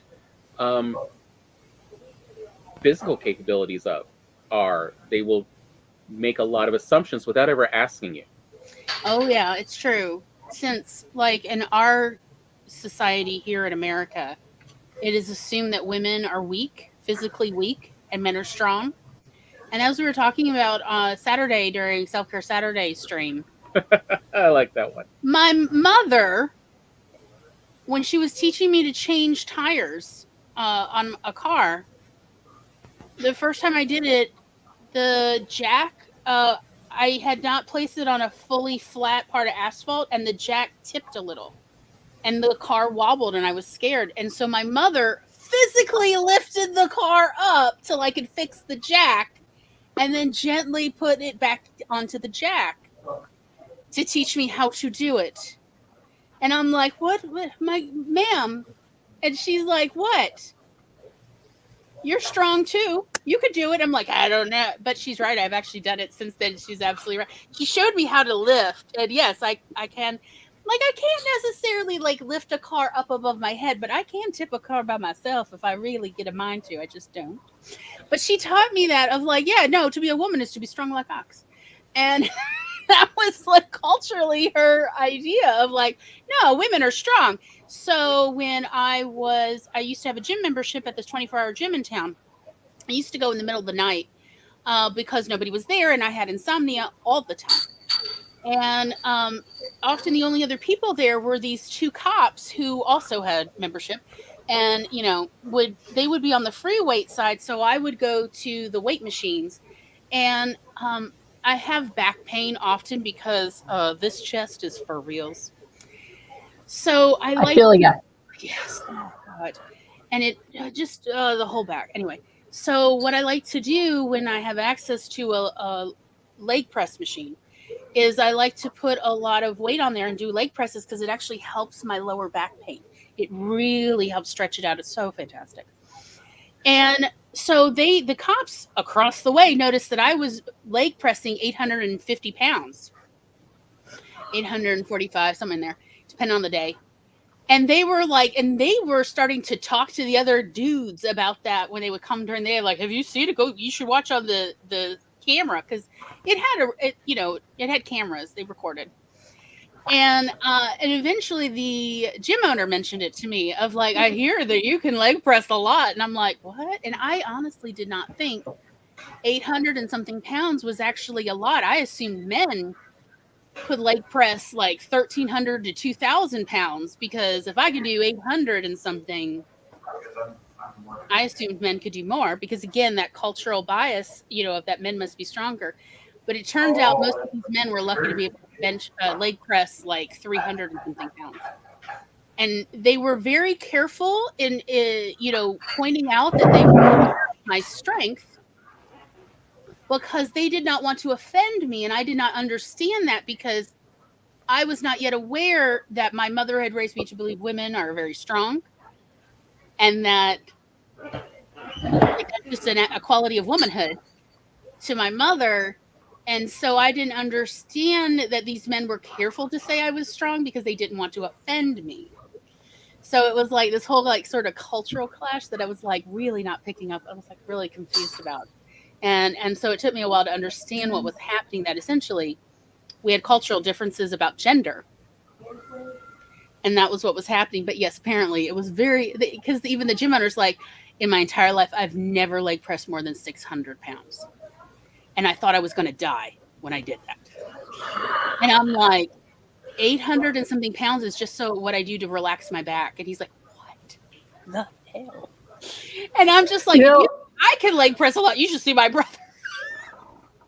No, when I do a leg press, it works my lower back, and it helps relax the tight muscles down there.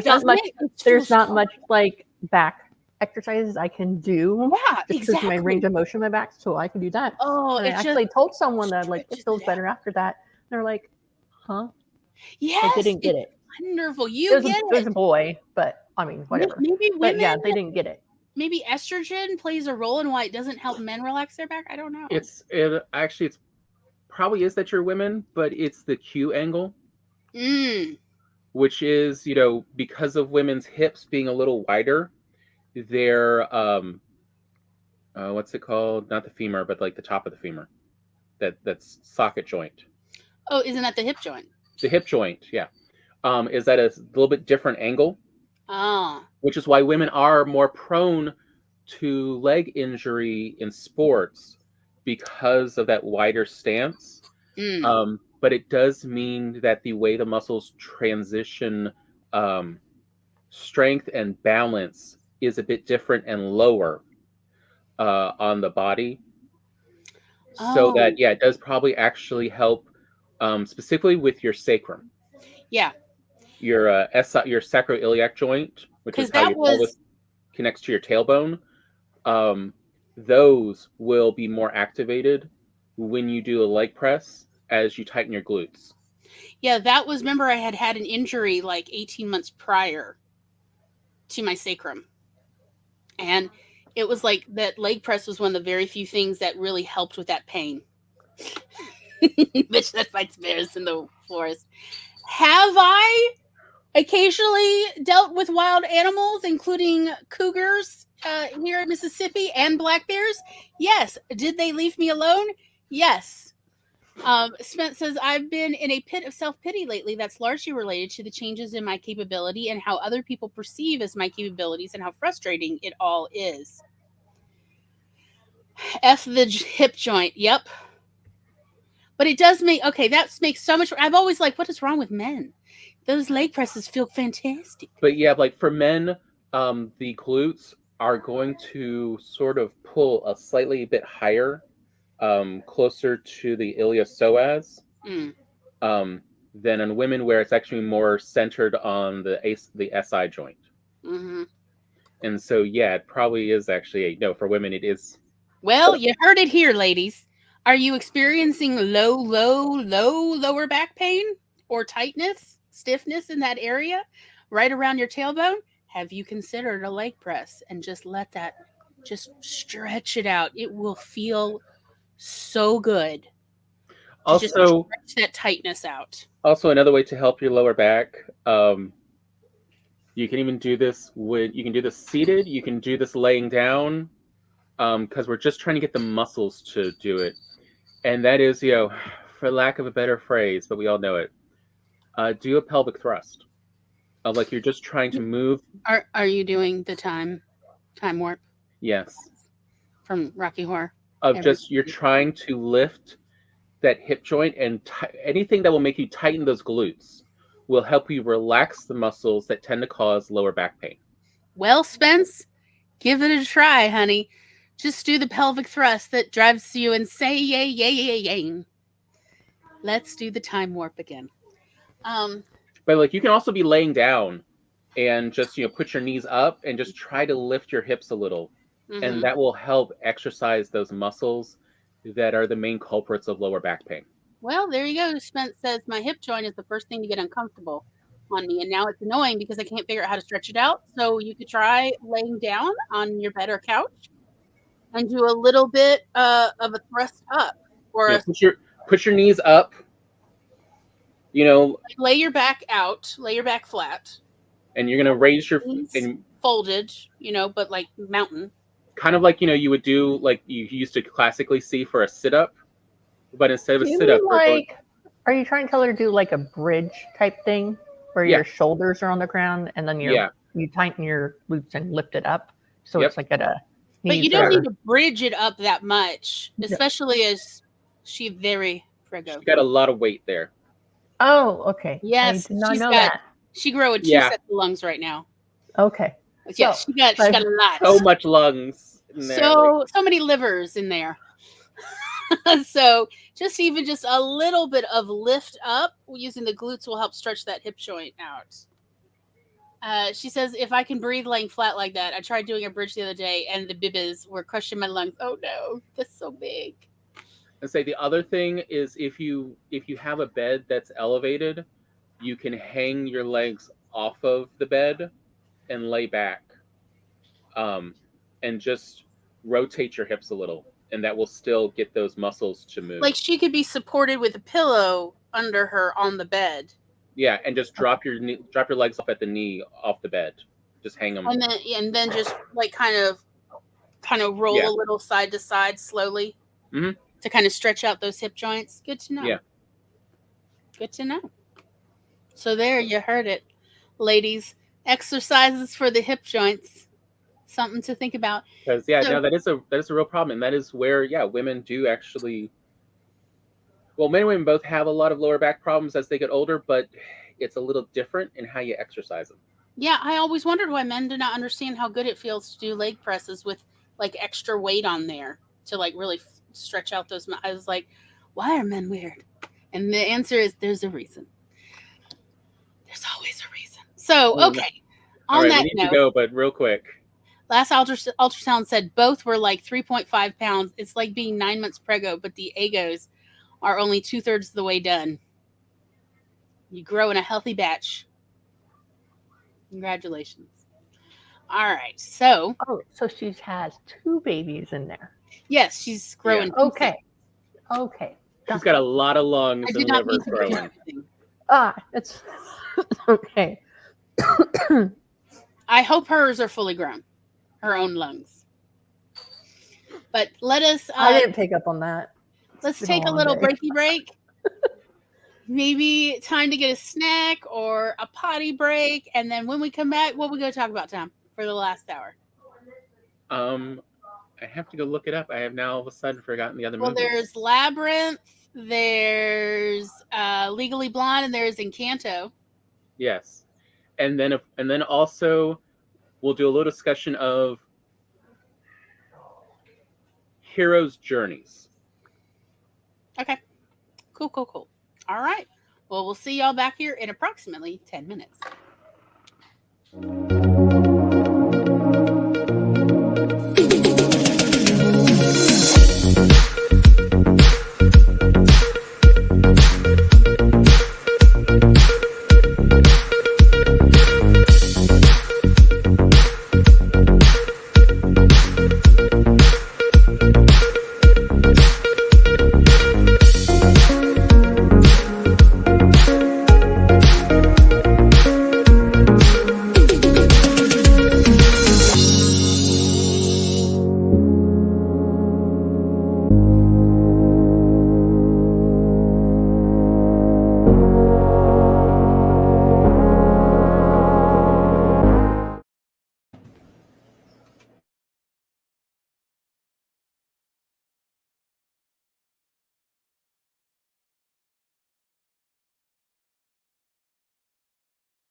me, me, me, me, me, me, me, me, me, me.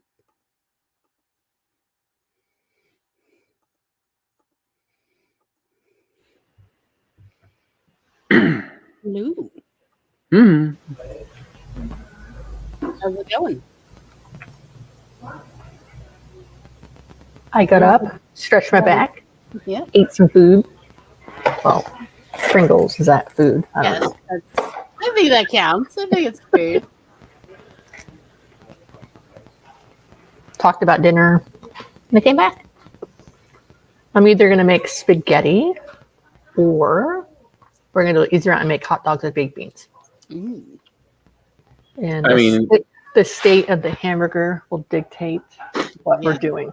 yes. Because I put it all in the freezer and I took it out and I was going to make it the next day, but then we decided to do other stuff. So if the meat's been unfrozen for too long, then we're not going to use it. Yeah. So that Good backup dictates plans. dinner. Yes.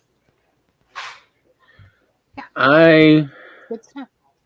for some reason I'm hungry today, and I tasted a little bit of the apple butter.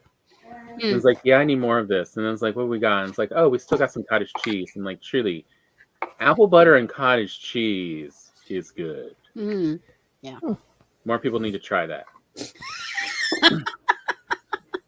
If they made cottage cheese that was not made with cow's milk, I would eat it. There is that. Dairy doesn't really like your stomach. Bread What about doesn't. goat cheese? I've had goat cheese, but Can do they you- make goat cheese into? No, cottage? but I was just thinking like you could do goat cheese and put apple butter on top and just slice that, put it on crackers. Be yummy. I was gonna say on crackers, just a slide of I've had goat cheese on crackers. Yeah. That's pretty good. with some apple butter, because like to me, goat cheese is always a little bit on the tart and chalky side. Yeah. And the apple butter would really help both those qualities. Yeah. There's also like the cinnamon. Go grocery shopping. You know, versus the other one is pepper jelly. Of like either of those and goat cheese is a wonderful thing. Yeah, I agree. Especially now that you're in the South. Yes. Yes, I You know. should be able to find both somewhere. All right. On to continue on with, feminine characters. And Yes. shall we start with the classic Labyrinth? Labyrinth. Yes. I mean, like, it is a perennial favorite. Like, even now, it's still a great movie. Well,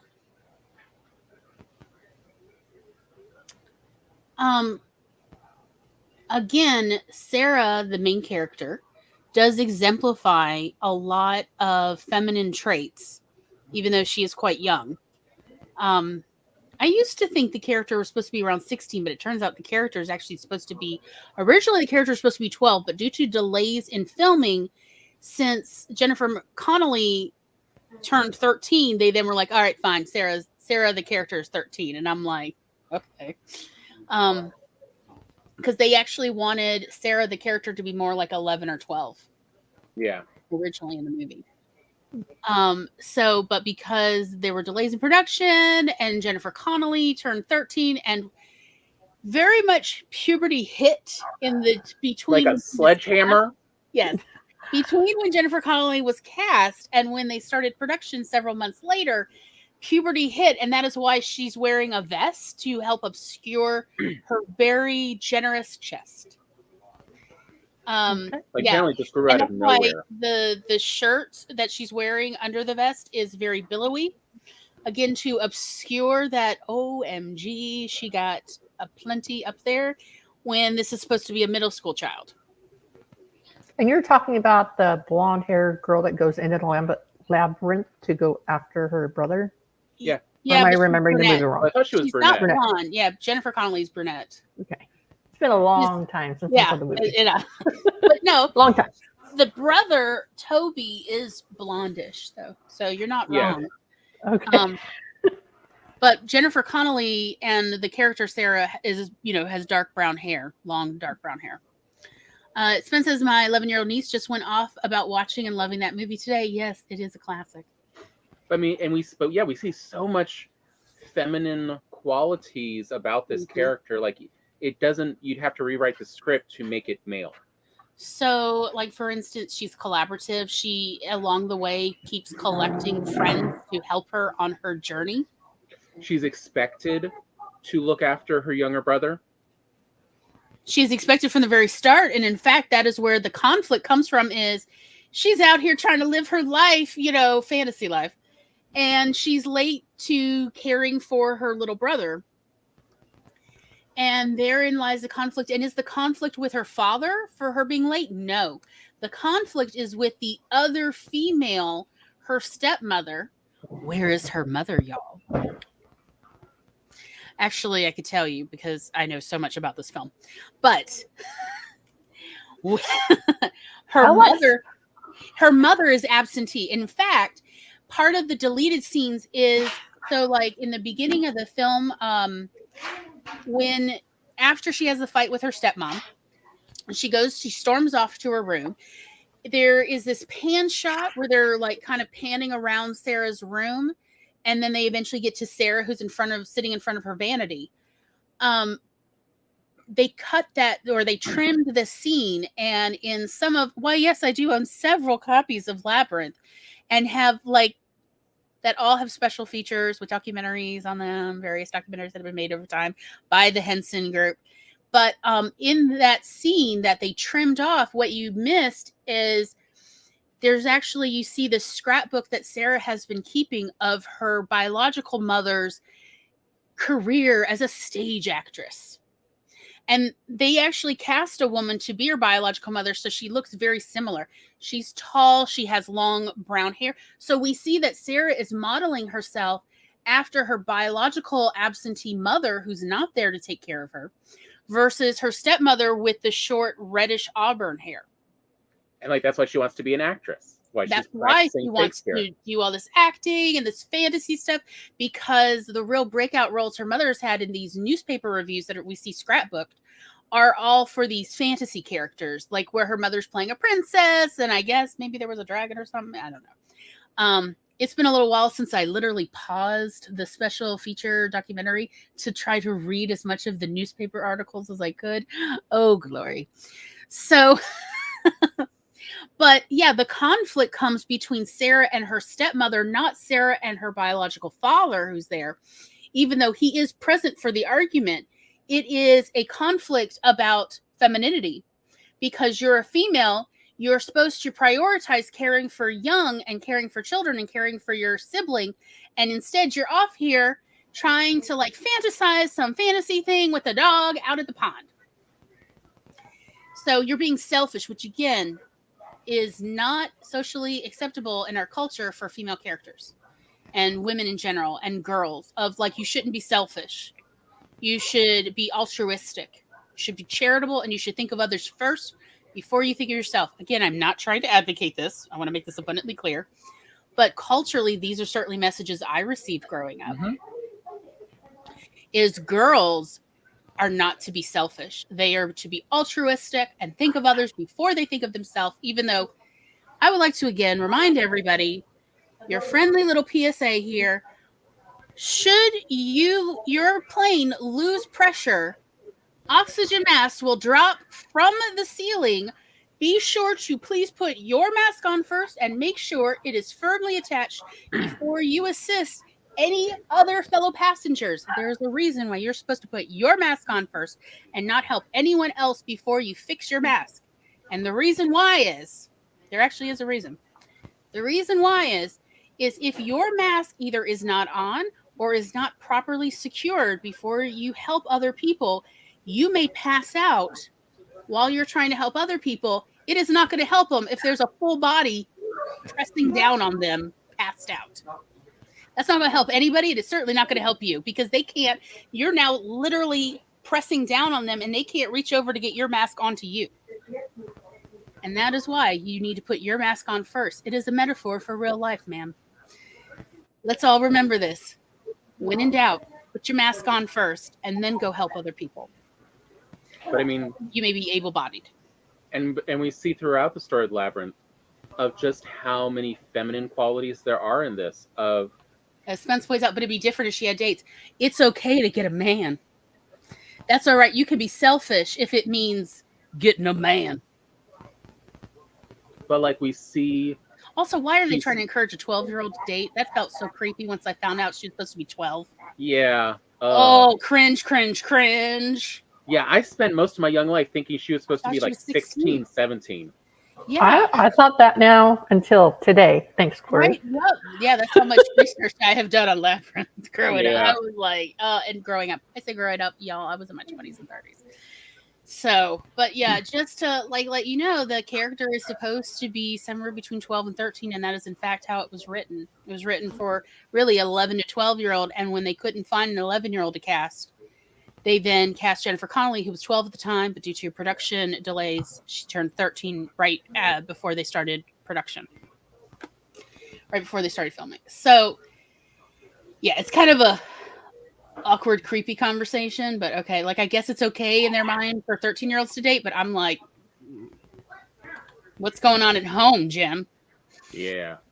Of course, that speaking of absentee parents. Anyway, that's a whole nother matter, y'all. But I mean, but we also see in this story how, because this is a female, feminine story, she builds up a group that she collaborates with. She is not the leader. She is not always the one in charge who makes the plans. She asks others, what's the way to approach this? Yeah, she's more of a cooperative leader. I would still say she's a leader, but she is a cooperative leader rather than the person who strides forth and leads by example. Yeah. But like we see, early on, we see her ask the adorable little blue caterpillar, for directions. Which, definitely is the opposite stereotypes for men. Men are never supposed to ask for directions, or you've already failed. Yeah. And how does she defeat the opposition at the end of the movie? And by the way, so since we're talking about it, let me go ahead but Jareth is supposed to be 16, and they cast David Bowie, Cringe City. Like, I want to make it clear, I love David Bowie. I think David Bowie's so hot. And also David Bowie looks so cool in that costume. However, considering Jennifer Connelly is 13 years old, that bulge in his pants is disturbing. Again, she a child? But in the original script writing where Sarah, the character, is 11 to 12 years old, Jareth is supposed to be somewhere around 15 or 16 years old. Just to make that clear. Like, that's what originally was supposed to be. Now, what we got was Sarah is 13 and Jareth is, 30-something? Yeah. And also, just, I guess, so if we're going to talk about Labyrinth trivia, Labyrinth, or the Goblin Land, that is post-apocalyptic. There has been some kind of apocalypse. They're never entirely clear. However, what they are actually clear about in the notes for the set designers and production is that Jareth's hair looks like that due to radioactivity in the area. So essentially, there's an incredible amount of radioactivity. That's why the goblins look like they do. And that is why Jareth has his hair like that, is because of the radiation poisoning. So I hope Toby will be okay. Yeah. It's a post-apocalyptic world. Yeah. But the way, and it truly is a feminine story, plays out, we see, because the way she defeats Jareth is by stating her own power and recognizing Jareth can't command her. Jareth's, because Jareth is actually courting her. Yes, he thinks this is flirty, which, again, creepy. So creepy. I mean, it makes sense if he's 15, 16. We know those teenagers truly confused. It's toxic, but still, yeah. It's less creepy. It's still kind of creepy. Well, that was actually the change. Sorry, we both clicked at the same time. Okay. No, go on. I'm gonna say, but that was actually sort of those were the changes that Bowie required to be made in the story. Of Bowie's I am not courting a child. Yes, thank goodness. There are limitations to what even I'm comfortable with acting. Just Which I know respect. it will never be on film. But still, that bulge, yo. But yeah, like and that was kind of where I wanted to get with Labyrinth. Is Labyrinth definitely plays with some of the ideas of what is quote unquote the female hero's journey, which is this odd idea that what do female heroes do but discover their sexuality, which isn't true. It's more of the different heroes' journeys. I come to understand are more about time frames for people. So the first hero's journey is always the journey to become an adult. That is what it is an analogy for. Of you were ignorant. You frozen again? Yes. I just yelled down the hall. Okay. I just didn't want to blow out anybody's ears if they were using headphones. So Yeah. So that's why I muted myself and then leaned over. You're frozen.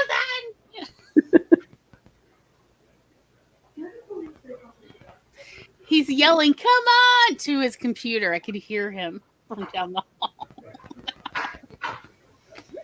You can do it.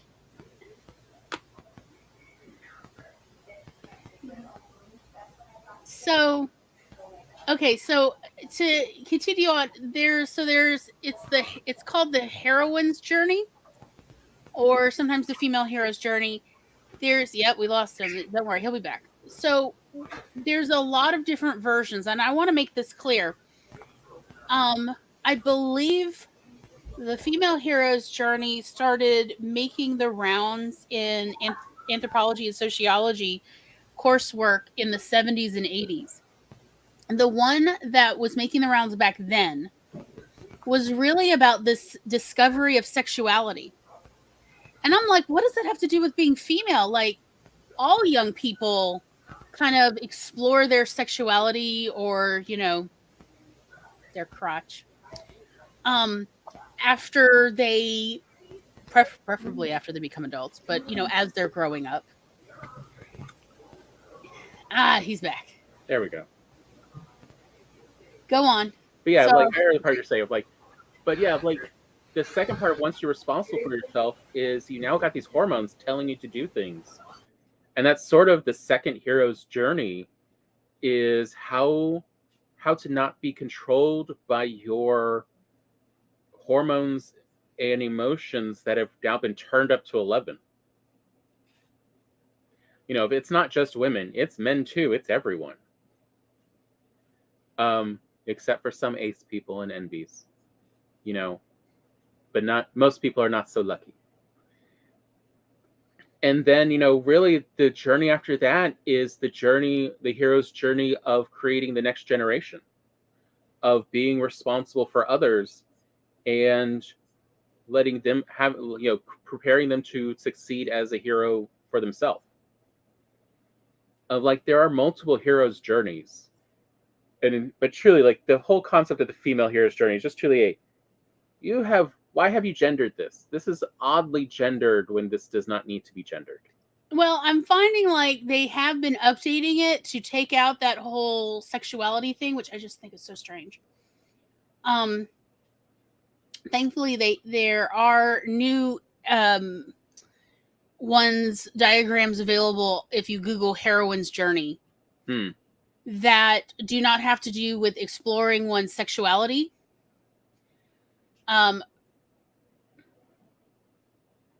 And so I'm glad to see that other people have also put their ideas about really more of exploring the feminine and masculine rather than exploring one's sexuality. Hello, Jules.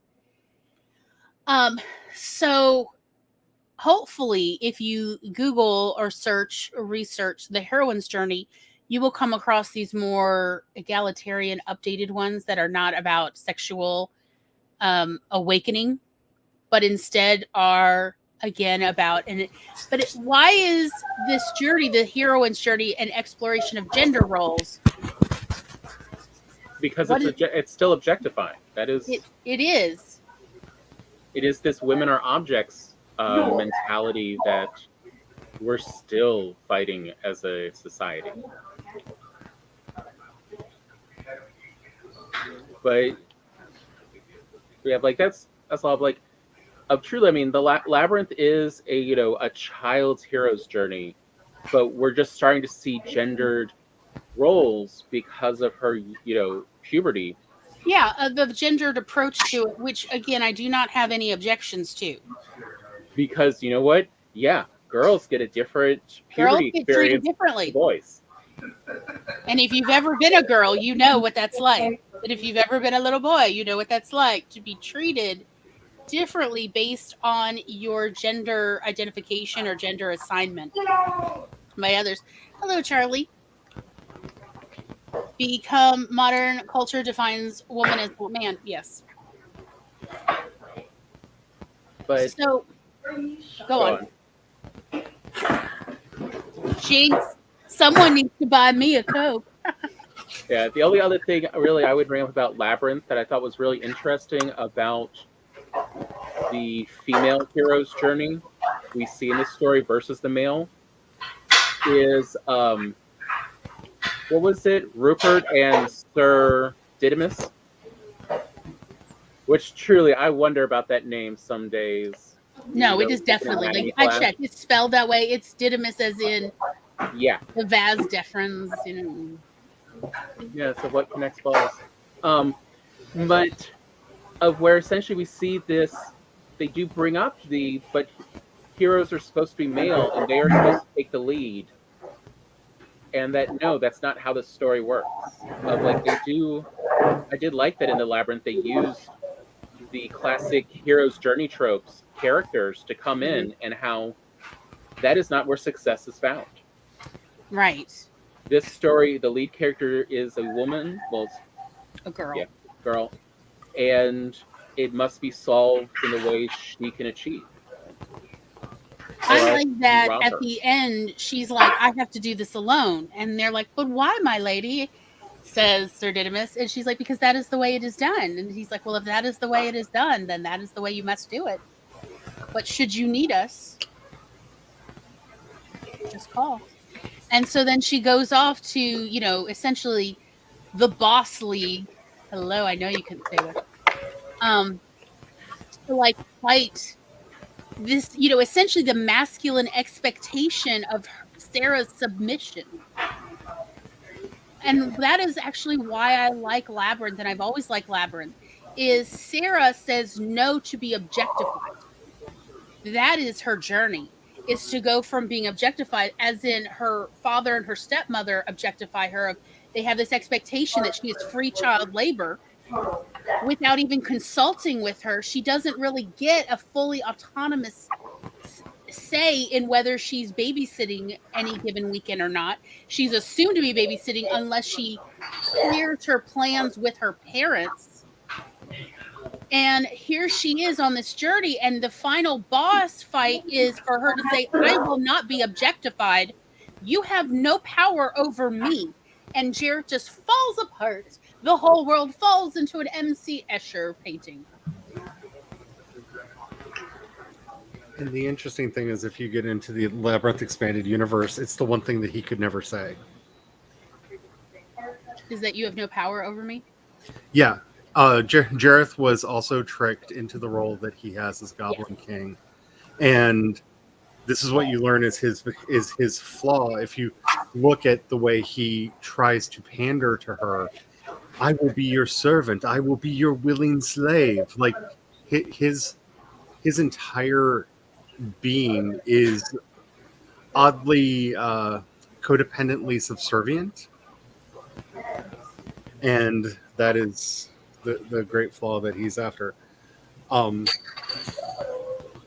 feel like I have to say Sir Didymus is I believe using the Greek word for twin. You mean because Sir Didymus is a dog riding a dog into battle on a saddle? Yeah, it's so that the dog doesn't have both dogs don't have the same name. It's a bad joke. If you don't turn this around, I will never feed you again. It is such a Jim Henson level joke Yes, it is. that, like, Jim was involved in this because it's like you have to be slightly overeducated and a little bit dumb. Like, if it hits that sweet spot of you have to be overeducated enough to know, oh, in Greek, Didymus means twin. Okay. And dumb enough to go, it's a dog riding a dog. Let's call him Twin. Like, it's a sweet spot. It's a sweet spot that he just fits into. Yeah. I do love that the Goblin Town is based on various Chagall paintings. And they actually, the Easter egg in there, by the way, if you watch Labyrinth, when they get to Goblin Town and they are walking through it and it's rather empty, is there's going to be a black cat that runs across. It's the only cat you see. And that is literally a nod to all the Chagall paintings they just outright stole from. That is their homage. All right. Should we go on to Legally Blonde? A fascinating, oddly troubled story. Like in the way it's interpreted and seen. I want the novel to be published. I want to know what this looked like in its original state, because the origin story for Legally Blonde is so bizarre in that she wrote a novel and got an agent for it. So it was polished enough that it got her an agent, and the agent was like, no, this shouldn't be a book, it should be a movie. Let's find a screenwriter and pitch it that way. And the book has never seen the light of day. And no, I mean they published it. It looks like. Did it? Did they? Because Yeah, last time I looked, the book still wasn't out. Or it's a novelization of the movie, not the. Now I can't say for 1000% certain, but it does say originally published June 1st, 2001 by Amanda Brown.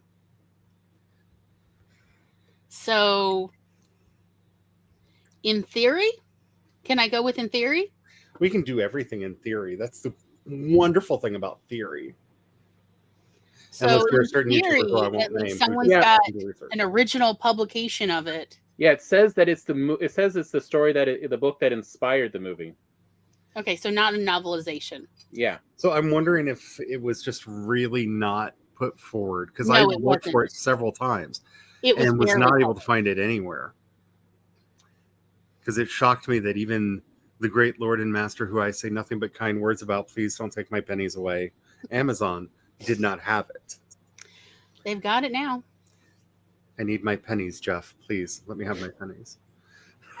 But yeah, Legally Blonde was another one, truly came to mind of this character only works as female. Mm-hmm. Like this character is so feminine and female. Hey, Jerry. And shows, even more than most movies, that to be strong and female and successful does not require changing oneself to a masculine form. She maintains her femininity throughout. And I don't know if it would have worked without Reese Witherspoon, because she kind of trademarked this kind of girly girl independent character that is really, like, when you see it, it is Reese Witherspoon's character in most things. Mm-hmm. Like it, and I don't think and I think it's more the character she wants to put forward of a woman can be whatever she wants. Like when you hear interviews with her, like a woman doesn't have to change to fit into whatever role. But there's a certain core that she brings to all of the characters that she plays, whether it's in this or something like The Morning Show, which is a very different character from Elle Woods, but it still has that same core character that is not going to bend and not going to break. Like they know who they are. I like Cherry's, description of she's bubbly but not vapid. Right.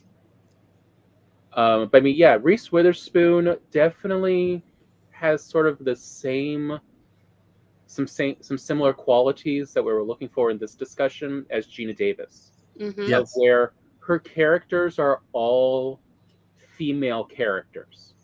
They don't work as, like, they're not reskins of a male character. They only work as a female character. You'd have to rewrite the story to where it's barely, if at all, recognizable to have a male character take over. And not to bring in the scary W word, but Gina Davis's characters are very second wave feminism, whereas we see a lot more of the third wave concepts coming in with Reese, where in so many ways the few characters in her movies, especially in Legally Blonde, these feel more like women I have met. Like I can connect with them more, even no matter how silly or to the extreme they are. Like I can never remember the character's name, but the hyper feminist, like Ovestery, like we're going to change the semester to Ovester. I've met her, I know her. Like it's a caricature, yes, but it's a caricature I've met. Like she still has other aspects to her. It's all those kind of stereotypes from PCU. Yes. From the college campus of yes, the womanists. Those are not women, sir. Those are womanists. No, I know exactly what you're talking about.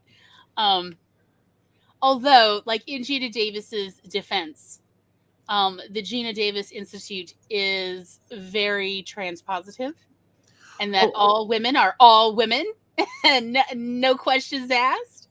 Yeah, I really didn't want to take anything away from Gina. I was just that a lot of her characters are very But no, I understand what you're talking about. Not that you're saying oh, they're practically TERFs. No. But rather that they are a particular flavor of feminist. That's more, let's be honest, boomer-ish in their way, which that does not invalidate them, but just it's a different flavor of feminism versus your third wave riot girls. Because the bridge that you see between second and third wave feminism, or what I see there, is this understanding that second wave feminism kind of accepted that woman was defined as that which is not male. They rejected the idea that they were second class citizens, but didn't revolt as much against the default is masculine, and women are this other thing that are defined by contrast. Right, without masculine, there is no definition of feminine. Yes. And that is disagree with. That yes, I too. It's bleh. But that is very second wave feminism. You're absolutely correct. It is, let's see, Spence says, it's like if you kick the terms out of second wave. Yes. Yes. Which I would not be sad about. Not at all. Not at all. But it is still it requires the masculine to fill in the definition of feminine, and it's but do we really need that? And third wave feminist says, no, we do not need masculine to define feminine. And Elle Woods definitely is part of that. She does not need a man to define her, although she's about to go prove that she could do anything her ex-boyfriend did, and she's going to do it in heels and matching. And that's kind of the brilliance of Legally Blonde, is the femininity is not denied to any of the characters that are in there, from the doting girlfriend character to the womanist character that we were just talking about.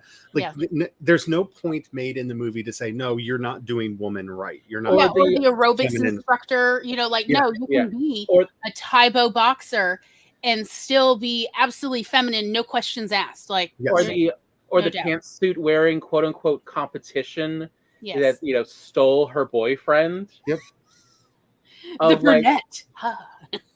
of she too is feminine and valid. Yeah. As we see, and that she is not an enemy. I do love that part of the story of where we see, instead Elle does the real power move.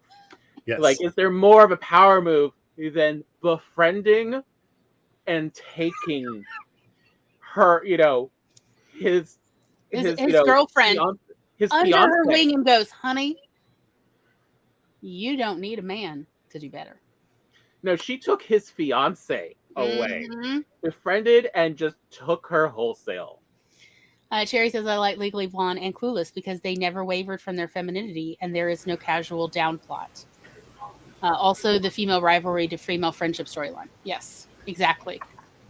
You can be friends with people who they're not really your rivals. They're not really your competition. Women are not competition to other women just because they're women.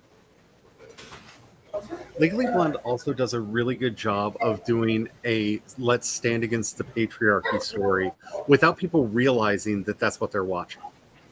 But it is the sexism in the law firm that is constantly working against her. It's the sexism of the lawyers that are not seeing that their client is actually innocent and not actually working to define her innocence. And that's kind of, in a way, to me, the brilliance of especially the first Legally Blonde movie is that if you actually break it down into its components and look at it like you would a piece of literature, it's really making a very strong anti-patriarchal argument, but it's still fun. It still has all of this humor and life to it because it never has to stop and have a moment of preaching. Although Also, I like all the Bruisers outfits. I said it. Yes. Although I do always kind of They're feel cute. the need to do a small amount of preaching, just because I've seen this brought up by confused and not very philosophically, introspective. Look, I say it, Gen Zers. Just look, they're younger. They just haven't had a chance to really think it all out. But they make a point of showing why it is valid for, at the end of the movie, Elle to bring up the sexuality and out in public the pool boy, because he was using it as a weapon and tool to begin with, or else it never would have been brought up in the first place. But because he lied and made it a point, she was then, had to use it and make a point of it too, because he was lying about it. Yeah, I too. Some people say, "Oh, but she's not that good a character because she outed a queer character," and it's like, but he was lying, and he was lying to obscure the truth so somebody would go to jail for murder. Like, that is not okay. Well, see, to me, that's somebody who doesn't understand their queer history. Larry Kramer outing Ed Koch and a lot of the people in the power structure of New York at the very dawning of the AIDS crisis, who were going out and having their men's on the side and being very publicly anti-homosexual, or outing many of the people within the Reagan administration for this. Like, they were obscuring who they were to harm their community, to harm everyone, because they were harming everybody. You can't keep a pandemic contained, right? And there is a place for that, and it's a hard line to accomplish, to lay down, but when there is a place for outing someone for the greater good. When somebody is using their secret life and benefiting from their secret life while at the same time harming other people, it really does work against everything. And by outing the pool boy, she's able to show how not only is he just in the closet because he doesn't want anybody to know he's gay, but he is manipulating the entire situation and causing harm. He is part of a conspiracy. Yes, he's part of the conspiracy. And I think he's doing it for money. Like, he knows what he's doing. It's not like he got caught in this lie and he's afraid that no, he's doing it for money. He is going to have the wrong person go to jail, and he's being paid to lie. Yes. Because there's a long history of that, and we can debate when and where that's appropriate. But in a story like this, I often feel like in some ways we have to cut films some slack because they're like an hour and a half long. Yeah. So you can't set up this full narrative of all the twists and turns to justify every little action in them. Because again, hour and a half, those conversations work a lot better on serialized television or something like that, where you have those episodes, and when they don't put that in, you feel it. But yeah, I think that's just people that don't understand queer history or are ignoring it, because people like Kramer are sometimes seen as a detriment to society because they were loud, they were not straight passing, and they didn't care if we merged in. Yeah. But like, versus getting back to the main subject of Elle Woods and this femininity, one of the things I found interesting was where she actually took power from society's expectations and behaviors, including objectifying her, Mm-hmm. and took those situations of being objectified as sources of power and showing how to turn it around. Even down to, like, I do applaud Reese Witherspoon's acting and body, I forget what you call it, but Body body language. language. Yeah. Acting of, like, her in the Playboy bunny suit, Mm-hmm. of we take what should be a salacious look and instead show how she has control of it. She is using this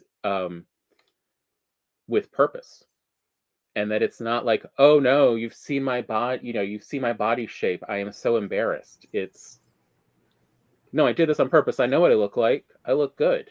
Yeah, she's not a victim of, her own body. And we then see her walk into the college bookstore in this outfit, not worried or blinking twice, of Mm-hmm. like, nah, before I even go home, I need to get this equipment because I need to show these people. If we want to entertain the idea that gender is performance, Mm. much more than it is anything essential in a person, you can see this played off really well in Elle, that she knows when to wear a bikini and sit in the pool for her college admission video, because she knows that that's what the guys are going to Yes. react It's to. old white men going to watch this, so yeah, Yes. let me. Yes. She's going Like, to take advantage of it. She's Yes. not doing that because she's dumb. She's doing that because she's smart. This is how I perform my gender and get them to understand that I would be perfect for you to have around. Don't you want to see all of the, like, she knows how to perform Mhm. to accomplish the goals. She knows when to play dumb. There are moments where, in the story, she knows the answer to what she's saying, but she plays dumb to get the other person to say it. Mhm. That performance of gender is so empowering and liberating to people when they realize they can either put it on or take it off. Like when she's teaching the bend and snap at the Yes. barber shop. The This is salon, what she's yeah. doing. She's teaching gender performance. Yes. Yeah. Well, here's how you do it. You want to get this attention. Well, here are the things that will get you that attention. Mhm. And everybody's going along, even the wonderful genderqueer men in the background who are just like, yes, honey. Oh, not the bend and snap. No, don't tell our secrets. No. And it's fabulous because she understands that it's a role that she's playing. She doesn't show up in the bunny suit to court. That would Mhm. be ridiculous. And you could see how in an earlier period that would have been the comedy, Mhm. right? Yeah. Where they would have played off, oh, it's the ditzy girl. She showed up in the bunny suit to court. No, she knows when that's appropriate and when that's not. And she knows how to play off her gender to accomplish the task that she wants. And that's real gender empowerment. Mhm. Or truly a throwaway scene, but an interesting one that says a lot about her character, with the scented paper. Mm. Of like, why is it? Because it gets you to notice and you remember it. Right. It's not entirely appropriate in this, but it's not obscene, so it won't really lose points, but it will succeed at getting that attention and memory that Mhm. she needs at that point. And Of it like, shows how smart she is, because that's basic neurology, right? If she wants them, scent is most close is the scent is the sense most closely associated with memory. Yeah. She knows this, and she's employing it in such a beautiful way. That sentence should not have been that hard to say. Why don't you go sensei? It's sensei. I think that's what it was. I know where that mind's going. Right into the pool, honey. Right into the pool. Somewhere between sensate and everywhere, everyone, everywhere, all at once. Like somewhere between those two is where the brain's going. Smell, yes. Where my life exists. Mm-hmm. But yeah, but that's why it's 20 years later, and people still talk about this movie. Yes. Because it does it so well. And it manages to still be humorous without attacking people or being offensive. Like it even brings up another toxic feminism trait we sometimes see of especially the don't trust white women. Because they lend their power to white men, and that's what makes them dangerous. But like the scene that I think several people have brought up over the past week, of where she sees one of her study buddies, the tall. Let's be honest. At this point, we're all pretty sure he's autistic. Guy trying to talk to the girl he's got a crush on. And he doesn't know how to communicate. And so she quickly steps in. And because she's really good at communication, it quickly implies all this information to both of them to help him. But she's also only doing this after she has verified him. We've already seen earlier in the movie that she has checked what kind of quality of character he has. And so she, knows she's behaving in the way of an ally. Yeah. Rather than as a smokescreen, a sleeper cell. Yeah. And again, for movies that even came out concurrently with it, there's nothing malicious in here. She's not trying to cover anything up. She's not just trying to get him laid, right? There's the crassness is not there. She's trying to overcome an inadequacy that he has, right? She's trying to come in. I'm sorry, I've been doing game stuff all day. She's a buff, right? She's the support agent who's coming in to buff the situation, to give him a charisma buff so that he can now have a conversation that he wants to have. She's not tricking them into anything. I mean, when you think about how this would have played not that much earlier in like the Revenge of the Nerds movies or any of the college movies, right? There would have been trickery, there would have been skullduggery, it would have been very forced to naughties about it. And that's not what she's trying to trick the girls into. She's trying to get them to see him as someone interesting enough to learn that he is worth their attention. And that's a huge change that this movie does. And today, even a lot of movies don't do in situations. Yeah. Like that. Oh yeah. I'm true. Like it's a great movie to study what is a female character. What are female character powers? What are skills you can rely on for your female characters to use in society to succeed at their tasks that you give them in the story?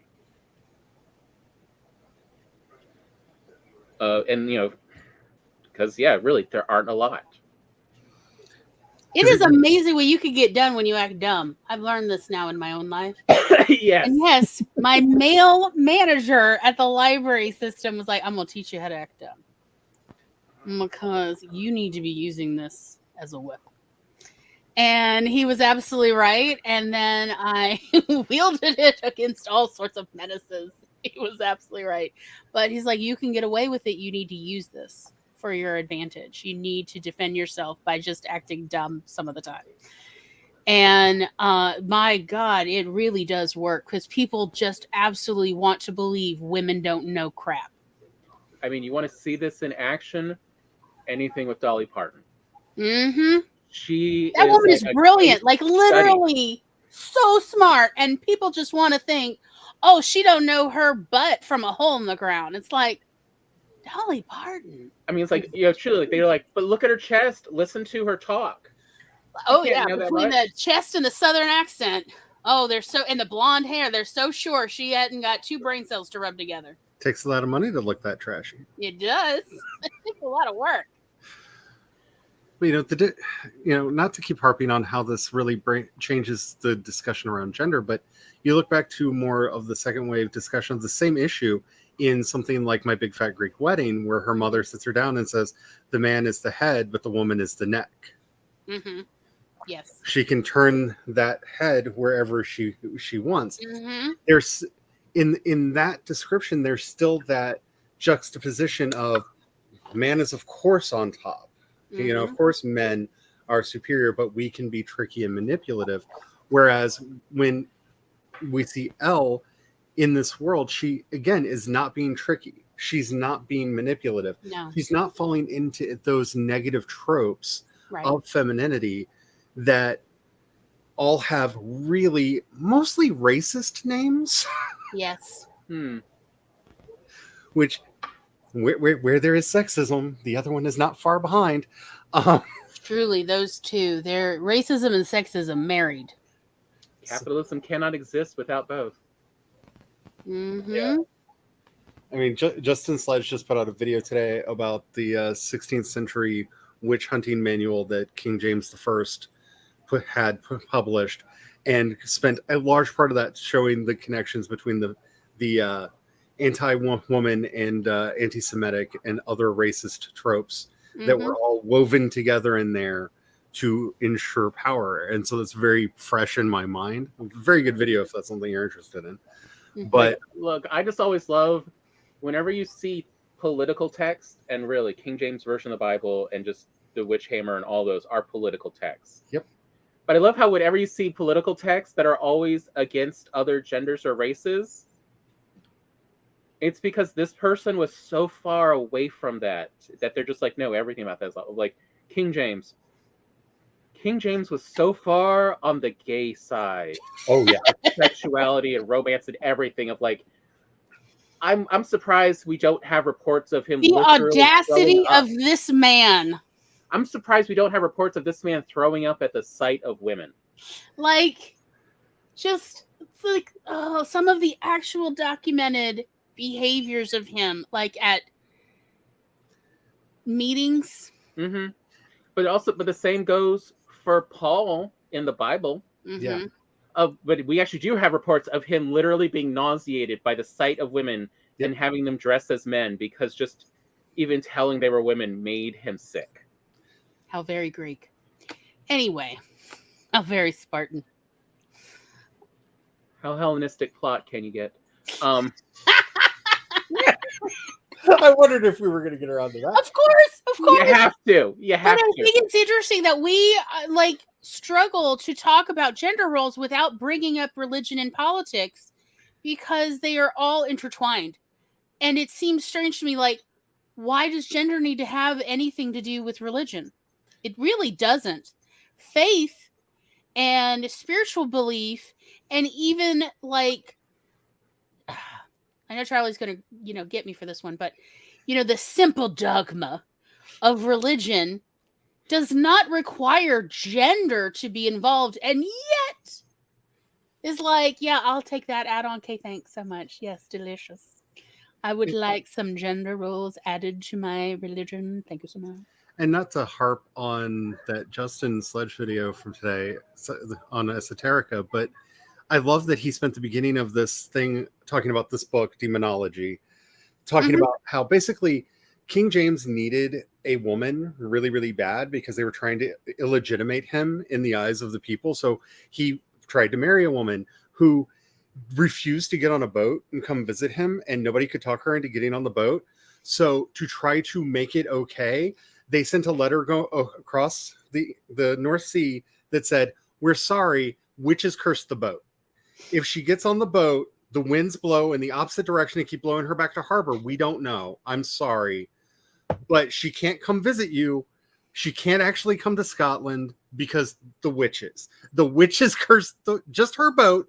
Trade is fine, but her boat just can't travel. So he gets on a boat and heads straight over to Denmark to get her, and ends up 17 women die because of this thing, because he's like, well, we will find these witches, we will destroy them. They're out to destroy my kingship, they're out to destroy my throne. And this is how it all gets intertwined. Like, nobody had the courage to tell this baby man who had power because of birth that she doesn't want to marry you. She's heard stories, she's not interested. No, she's not getting on the boat. And then to make matters even funnier, because there is a god and they have a sense of humor, when he finally picks her up, he gets on the boat, they start sailing back to England, and the winds blow them back into the harbor. You got the wrong 17 women, buddy. There's so many witches, all the Netherlands filled with witches. Filled with witches that do not want you or her to go to Scotland. At which point he realizes, no, it must be Scotland that has the witches. Because, one, men with power that only have it because they were given it are very fragile, because they know that power can be taken away very easily. And yet another 110 people have to die to sate this man's ego. That's how this all gets intertwined. Hereditary power is a bad idea. It's just a bad idea. Whatever is easily given is easily taken. And anyone who's given something knows this. Yep. Mm-hmm. That's the problem. Versus we see with Elle, it's hard to take anything from Elle because it wasn't given. She earned all of it. Mm-hmm. She did. She was not afraid of hard work. And neither is her family. We see that. You know, where we see her parents. Again, I want to point out, she is in contact with her parents. She, again, in our culture, females stay in contact with their loved ones, their family, and their friends on a regular basis. And so, yes, she talks to her parents and they give her advice and she listens and then she figures out what she's going to do.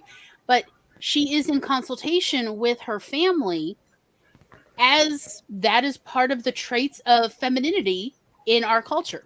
It's also how we learn that she doesn't need to go to college or anything. Oh no, that she beyond doesn't loaded. need to work. There's nothing about her life that requires her work, let alone work hard.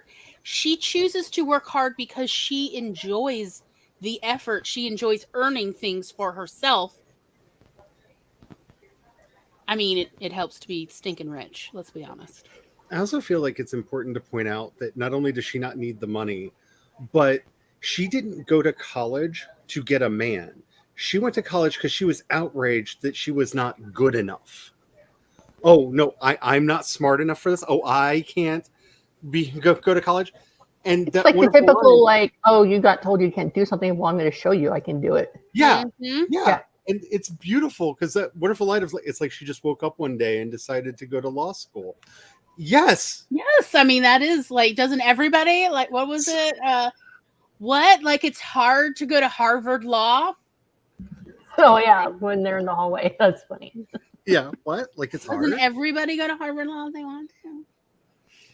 A secure and confident woman who inspires that around her instead of being threatened by others' confidence. I agree, Spence.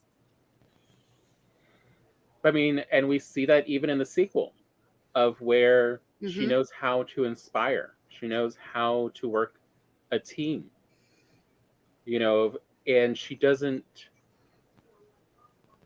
have to have them, but she knows it just makes things easier. And also it increases bonds. It's enjoyable to work in a team that wants to be together. Mm-hmm. When they say teamwork makes the dream work, I used to think that was rather silly. And then I ended up working on several teams that really were just straight up enjoyable to be a part of. And truly that many hands make light work. Yep. There is a truth there. Collaboration is a reward in and of itself when you are collaborating with like-minded people. Mm-hmm. Spence says again the line, it's hard is the sickest burn she could have laid on her ex. I agree. Right. Especially when it's revealed that his dad had to essentially pay extra to get him. Oh, yeah. Yeah. Of like, no, he failed. Tom and I have known a few people like that. Ole Miss has many buildings named after people. Mm-hmm. And so does the other universities we've attended. But yes, we are familiar with that kind of person. And Legally Blonde definitely portrayed that accurately. That's exactly what their personalities are like. And that's the interesting thing about the sequel is the titular villain in there is not another woman. It's, again, not women fighting with each other. It's a woman who basically lost her confidence, meeting a woman who still has it. She's only doing what her donors tell her to do, Sally Field's character, because how else am I going to get elected? How else? I have to do what everybody else wants. I can't act as an individual anymore on my own morals. She's loaded with self-doubt, and you see that through course of the story, that the actual villain here is self-doubt. Confidence is what wins the day. It's being strong in yourself and holding to who you are that gets you there. And it's a beautiful thing to see it not devolve into, oh, look at this horrible woman, which again a lot of movies like this would have done. Absolutely. What a harpy. What a crone. Mm-hmm. Sherry says, let's not kid ourselves. She wanted the man. She just realized she deserved better. Yeah. Well, and it was also He showed his true colors. Yep. Yeah. He had been pretending to be something else for... He had been masking his true self from her. And then when he thought he could do better, he went for it. And she's like, oh, no. Like, he had already proposed to someone while they were still dating. Like, that's how much of just... What a schmuck. Yeah. Because What a schmuck. Let us all say it together. Schmuck. Schmuck. It's not smuck. Schmuck. Schmuck. It's a schmuck with a tiny schmeckle. It's a schmuck with Yeah. a tiny schmeckle. Okay? And that's how you can remember it. Call it what it is. He's a schmuck. But my point with saying that is, if she had gone to school just to get the man, which is the reductive reading I often see of this movie, she would have dropped out the moment she realized, oh, I don't want him. Mm-hmm. Yeah. There was a big part of this that was her learning, oh, I actually like this. Oh, I actually get something out of this. She saw something in law school for her. She had to work really hard. Like, there's no man in the world worth the effort she put in to get the score she did on the LSAT. To, you know, like, she was finding fulfillment as well. Yeah, he was a part of the equation, but she was discovering something about herself as well. That's what I was trying to say. All right. Should we go to the last movie? Encanto? Yes. Another one of the nice Stephanie, have you change seen in Encanto? recent times. I have not seen it, and I'm okay with spoilers. It's fine. Okay. Because to me, the things that always stand out about Encanto, let me just mention the first thing. My favorite fact about this movie of all was how the graphic designers, animators, I can't remember which one they were, stuck to their guns and had to threaten to quit to keep one of the characters, the Louisa. strong character, to keep her muscle, to keep her physique of being a large, strong woman like an ox. Strong like ox. But that was the character that all the kids wanted materials for. Yep. Mm-hmm. That was the one they looked up to. So, 'Cause of what is all- the premise of the movie? Like, I've not seen it at all. My kids haven't seen it yet either. This is an ecumenical matter. This is It is one of those movies that's kind of like everything, I've everyone heard, everywhere like, all at people talk once. bad about it. And, like, Don't they- worry, I can get this one. This is, at least for Okay. me, it's not that hard. Okay, Which go is, for it is about a family that escaped an awful situation. I would have in- said a pogrom, but whatever. yeah, the that's a Colombian pogrom version. basically. In what South American country? Colombia. Yes. Colombia. In Colombia, in this mountain valley, away from everyone else, they build a house. Through this tragedy of the father of the family died in this escape. The mother and the 3 children escaped. They built this house. They built a family other people from around came and built up this village, and they magically got this candle and power that each one of them is now blessed with a special ability as they become an adult. And so we're now on the second generation or third I think generation. it actually has like become like 7 years old, Tom. Oh, you're right. It says Remember 7. the little Yeah, boy that's right, who talked because to of that. animals, which that's a whole nother problem. But anyway, But we're now on not the woman, not the mother who escaped, not her kids, but their kids. the grandkids. The grandkids generation are, trying to adapt into this world. And the secret is everyone's cracking. These powers are not blessings. They're burdens. They have cursed all of them into roles they do not fit within. They are all being pressed into a mold that is not any of them. And so the house starts to break, and the household breaks apart because it's all lies. And their powers fade. And their powers fade because they stop being a family. And so the real story is the one who doesn't have a power. She did not get anything at 7.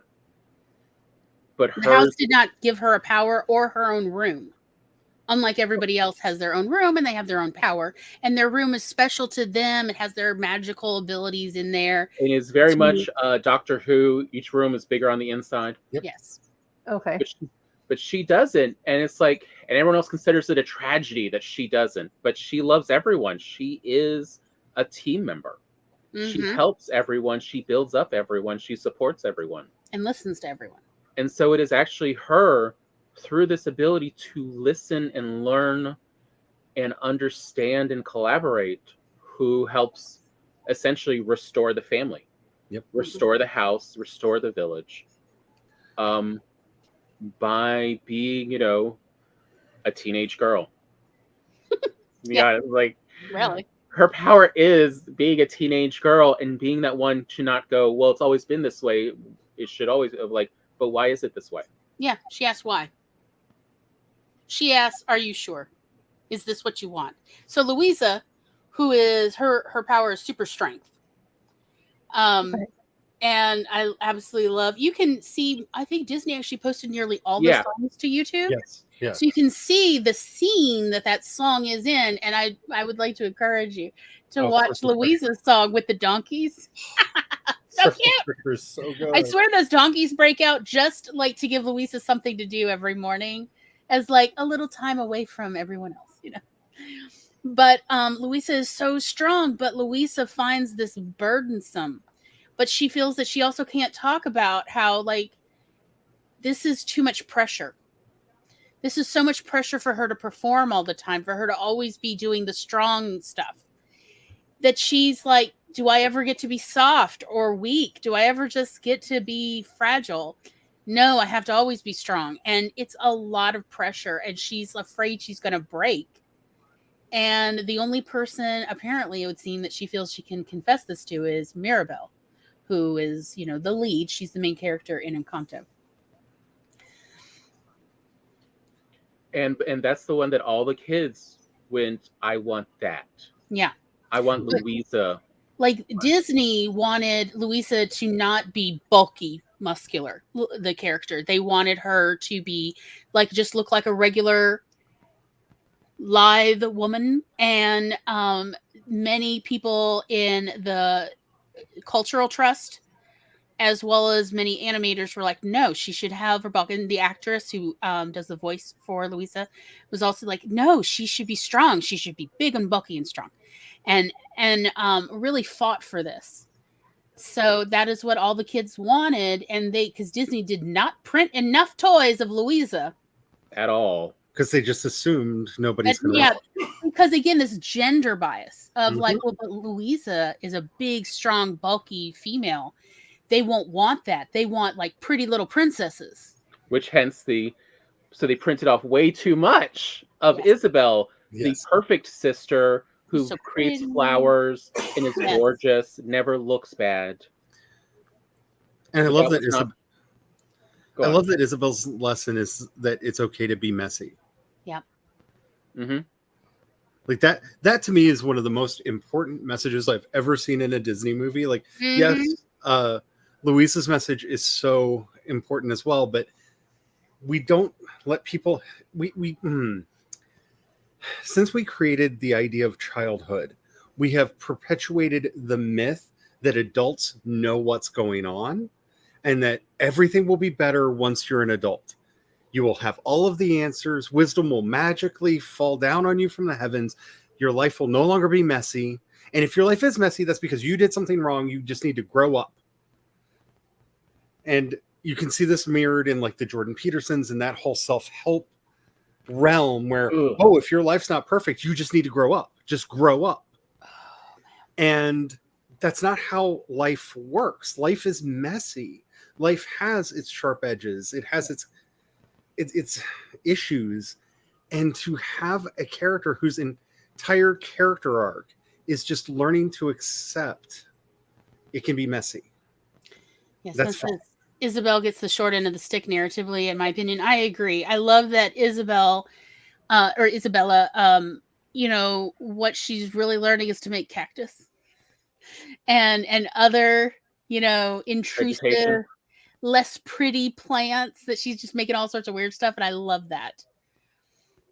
But yeah, Disney thought all the kids would want Isabel. And it's like, no, they want Louisa. Because Louisa's like, I'm afraid to be vulnerable. And Mirabelle's like, but vulnerability is what creates strength. Mm-hmm. If you can't trust people to be vulnerable with, why are you around them? Mm-hmm. That was a hard lesson for me to learn. It's a hard lesson for most of us to learn. But we also see that the older generation, we also get to see in this movie what trauma does. Of how the older generation does not want to talk about these, of we must be perfect because we can never risk going back. We cannot talk about Bruno. Oh, Abuela's storyline in this movie is so beautifully tragic because she had to be strong. She couldn't mourn her husband's murder. Yeah. Her husband sacrifices himself to save them, and she can't even mourn him because she has to be strong for her 3 babies. She has to be strong for the community. And as everything's going haywire in her life, no, she has to be stoic and strong and not allow any of it to affect her. And that's, if you've not seen the movie, like, the biggest warning I can give you is the most heart-wrenching song is not in English, which was a brilliant thing on their part. And it tells Abuela's story. And it's Dos Lagoritas, where you find out everything that happened to her and her entire life. And if you don't speak Spanish, that's fine. I'm it's getting visually just displayed on remembering screen. the song. Right? Oh. Yes. And no, I do not speak Spanish, but I took enough of it and lived in Reno enough that I can get by. Honestly, like, I learned Spanish in kindergarten, and I've taken a couple Spanish classes, and I'll be honest with you, I understood enough to know most of what the lyrics were in the song, so they did not use complicated Spanish. Don't worry. And don't worry. The video for it on YouTube is subtitled in English. So if you don't know what the Spanish, you can hear the original song and see what it means in real time, translated below. And they did release not only an English version of it, but in every language of the world version, it feels like. Oh, wow. It's so good. Like, the music is so good. And I love that Disney put all of the music out as music videos out on YouTube almost immediately. And so I could, because I wasn't sure if I even wanted to watch the movie, especially after the whole Moana thing. I wasn't sure. And then everybody's doing the parodies of We Don't Talk About Bruno. So I was like, all right, let me go watch the original song. And I loved it. And then obviously immediately YouTube was like, can we introduce some other Encanto songs? And I was like, all right. And that was actually how I decided, okay, yes, I do want to watch Encanto. Was the songs and the videos specifically that Disney put out on YouTube were so good and were really taken from the movie. They didn't make separate music videos for them. So I really felt like I kind of had a flavor for what the movie was going to be like, and so I was interested in watching the movie then. It was a And- very wise decision. And on my part. Encanto definitely is more in the musical style, Oh yes. like Let It Go, Frozen. Frozen? Frozen, and Little Mermaid, where all their songs move the narrative. Yeah, Yep. they do They move are the narrative. part. They are not just there to sound nice. Yeah, Okay. They are part of the narrative, and they tell you about the characters, and the problems of all the characters. yeah. Just from listening and watching the songs, I pretty much had a basic idea of what the entire movie plot was before I watched it. But that did not ruin the movie for me at all. Like, it was very enjoyable. But yeah, the songs really do move the entire narrative forward. And like, Did it make you cry, Gloria? yes. Yeah. Okay. I mean, Abuela song. I cried everything. So like, I'll Yeah, be watching. no, like it's not every song. No, it's not every song. I'm But watching some crime show, right? Yeah. And the kids look at me and they're like, "Are you crying?" I'm like, yes. Don't judge me. Like, but you've seen this before. I cry at everything. I don't cry reading books, but like movies and music and TV shows, I'll cry. Okay. I got a movie to like get back at your yeah. kids with. The song It's that a Rex kids- used last it's a time when kids they're all movie. in the house. Okay. It came out just a few years ago. All else, what's their name? A Redbox usually carries it. Which Go one? find Wonder Park. Oh, it's a cartoon, isn't it? It's a cartoon, yeah. Yeah, It's we a watched kids movie. It will make your kids cry. But is there any animals dying in it? No. Okay. Aren't they stuffed animals or something? They're stuffed animals, but it is about the animals temporarily slightly die, but it's because like her imagination's dying, Okay. and they're like, you have to imagine us. If you're not here, we go. Of like, oh no, this one will get your kids. Okay. Because we all need to get back at our kids occasionally for the why are you so emotional, Mom? And it's Oh, mainly I'm emotional the boy. here. The boy's like, "Mom, are you crying?" Yes. Yeah. Oh no. Oh, watch this one. Oh, I think it'll appeal to boys too. Yes. But like, yeah, there's only I think like 2 songs in Encanto that really are like the tears. The rest are fun. Like, we don't talk about Bruno. Yeah. That is so fun. Yeah, That is Dust not on a Everything tearjerker. is designed to shatter your soul. Or I the just- family magical song, like where everybody gets introduced. Again, nobody's crying during that one. It is fun. It is a magical. So it's a really fun song. Most of the songs are super fun. It's just toward the end is like, oh, the tears shall come because he died. Like, yeah. And I have to agree with Spence. Like, I really feel that Encanto really is a perfect movie because you could do this as a stage play. Like you could do this as a stage play, but given the full control of the view that you get as a movie, and especially as an animated movie, like I don't think a live action version of Encanto would be nearly as effective, just because they're able to control every visual that you're seeing. So in Surface Pressure, for example, the extremes that we see in this kind of magic realism way of Louisa literally holding the world together. Mm-hmm. It's so in service of the song, it's in service of the story, it's in service of her character. Yes. Like, all of those things meet so well in the animation, in the voice acting, in the music that's chosen, and in the story, that it's really difficult to find another story that from start to finish is as integrated as this one is. It works really well in its parts, but when those parts get Voltroned together into this amazing whole, it's amazing how there are little things in Family Madrigal at the very beginning that get picked up as little lines or little musical notes that you hear throughout that start changing what they mean to you, so that when you watch the movie again and you hear and see Mirabelle singing, we're the Family Madrigal, here's this sister, and here's my mom, and it means something different to you and that keeps growing. It's so Mhm. wonderfully constructed. It's amazing that it came out of a large movie studio in a way, Yes. because Yeah. I it agree. feels crafted as a story in a way that, especially when I think of a Disney movie, like I love Disney movies, but you really get a feel of this is the toy. This is the play pattern that this movie is teaching me, so that when I buy the toy or I go to the theme park, there's those elements are very strong in Disney productions. Hmm. This feels so story forward, that the story is what matters, and that people are taking so much out. I would say yes, it's Yeah. Pixar level, and then a little bit beyond. Yeah, I would say that it went a bit beyond Pixar. If this were a Pixar movie, we would be calling it the best Pixar movie, Yes, Yeah. hands down. I agree. And I agree, Spence, Encanto was crafted, not cataloged. Agreed. But another thing, coming back to the original conversation, Yeah, about like, positive female characters being Oh. female specifically to move the story through and their character growth. and unlike so many movies and stories, all the female characters do show positive female character traits. Mm-hmm. They do all show how it can work.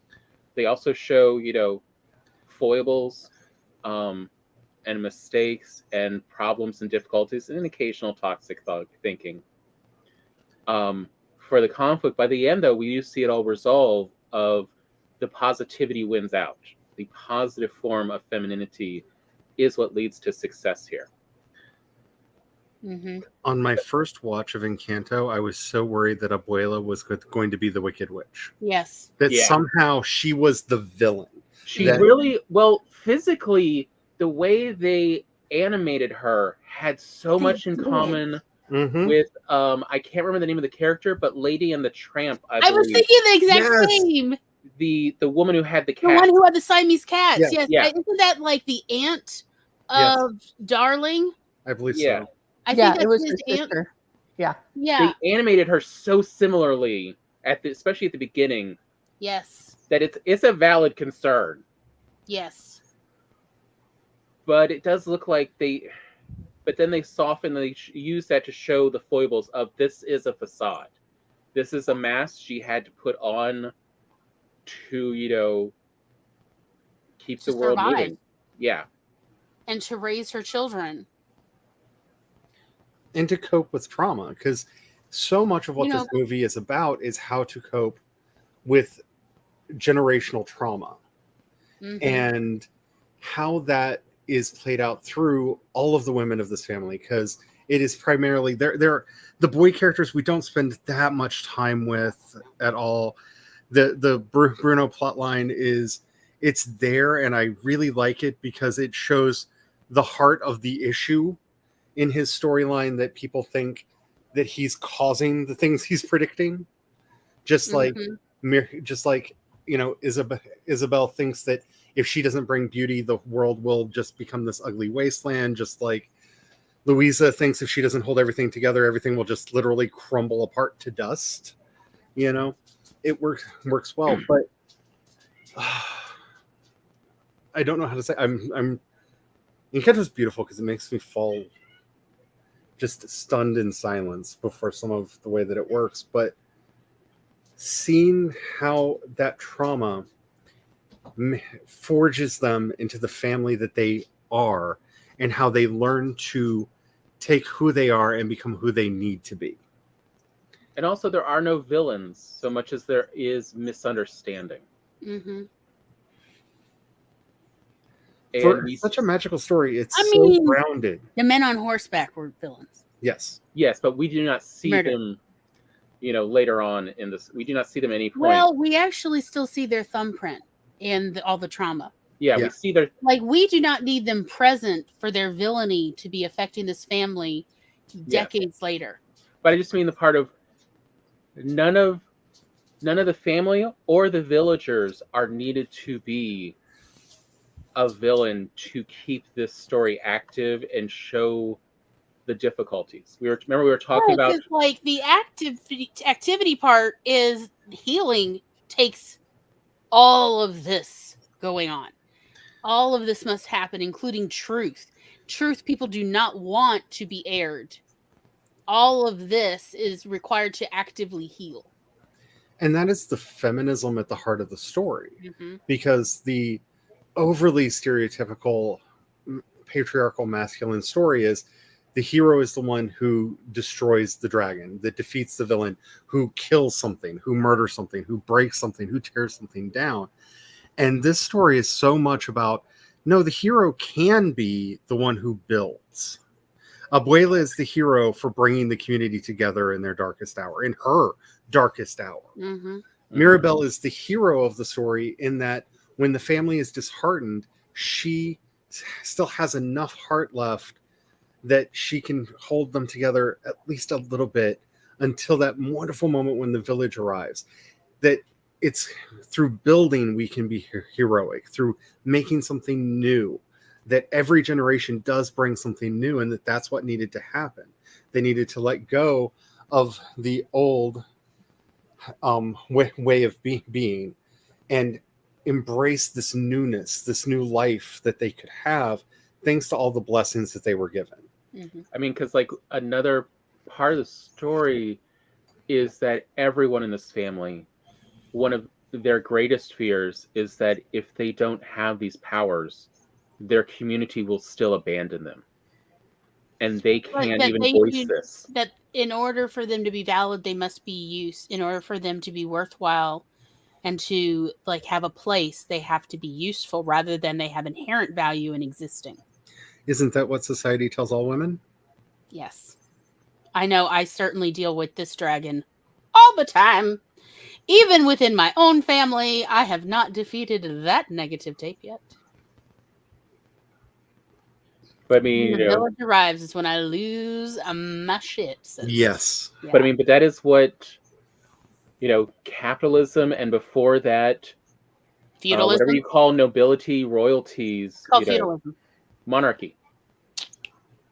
Both function is that everyone is only of use as long as they are performing something. Their existence does not inherently. But that is obviously not how it's always been. We now know this, even just from burial plots of Neanderthals and Homo sapiens, excuse me, of we take care of our elderly. Sorry. What? Hey, don't call out my current emotional crisis like that on the internet. The part where right now it is hard for her to do anything. I mean, yeah, I feel that, Spence. Of like, what do you mean it's only 2/3 developed? I feel that way. Like, I was literally in tears earlier this week about. I feel like I owe society nothing. Guess what? Your gift is I exist. But within my family, I feel like if I am not productive and of use and taking care of my family, my siblings, then what place do I have? What value do I have in my family? And my siblings do not feel this way, by the way. Okay. Tom made that very clear. And I know from the past conversations, even with my little sister, she's never felt that way. But my parents gave me this baggage, and while they have passed on, lucky, I am still stuck holding this terrible, rotten bag that I only have value within our family if I am productive and of use to my family members. And it is a terrible monkey on my back. How many siblings do you have other than, Tom here? Tom and my little sister, who I practically raised. Who's the oldest out of you two? You. Gotcha. Hence, responsibility. Yes. I'm the oldest of several, so I get it. Yeah. Son says, I went for a half-mile walk and made my dad happy today, and I feel like I'm throwing an effing party. Like throwing an effing party, yes. Look, at this point, Spence, I'm vicariously curious on a medical level of like, okay, but what is the human body capable of stretching? Because I just still can't believe what you grow in and what they're like, yeah, you can keep growing this. I'm like, really? Wow. Just So when I was Oh. pregnant with my boy, my only boy, I switched from a midwife to a regular doctor because I was getting my tubes tied after he was born. And so I went in and he's like, so you're measuring a little big. I went in at 24 weeks and I switched to a regular doctor at 24 weeks and they measure your uterus from top to bottom. And it's supposed to be a centimeter per week of pregnancy. So at 24 weeks, I should have measured 24 weeks, but at 24 weeks, I was measuring 32 weeks. And then at 37 weeks, I was measuring 46. Ooh, you got a big boy. Well, we thought he was going to be large, but he was not. What had happened was I had extra, like so much extra, they almost were going to get a needle and withdraw some of the amniotic fluid. And I stretched more with that kid than with either of my other two girls. My oldest girl was 9 pounds, 11 ounces. And then Ileana and Jackson both weighed almost the exact same, like 8 pounds and some change. And so I had like lots of ultrasounds with them because an early sign of Down syndrome is extra amniotic fluid because you regulate the amniotic fluid by the baby swallowing it and peeing it out every 3 hours. So it was fine. And I was going to, so there was that and some other stuff. So they're going to allow me to have a C-section. But everything worked out and like my amniotic fluid went down enough that they weren't terrified of it and of it like being a problem, and my platelets went fine, went better. But like all I'm saying is like by the time I was 5 months along with that boy, like me just taking a deep breath, that wasn't a thing. I couldn't take a deep breath. So I can't even imagine Spence having 2 babies growing in there. And then also being like, yay.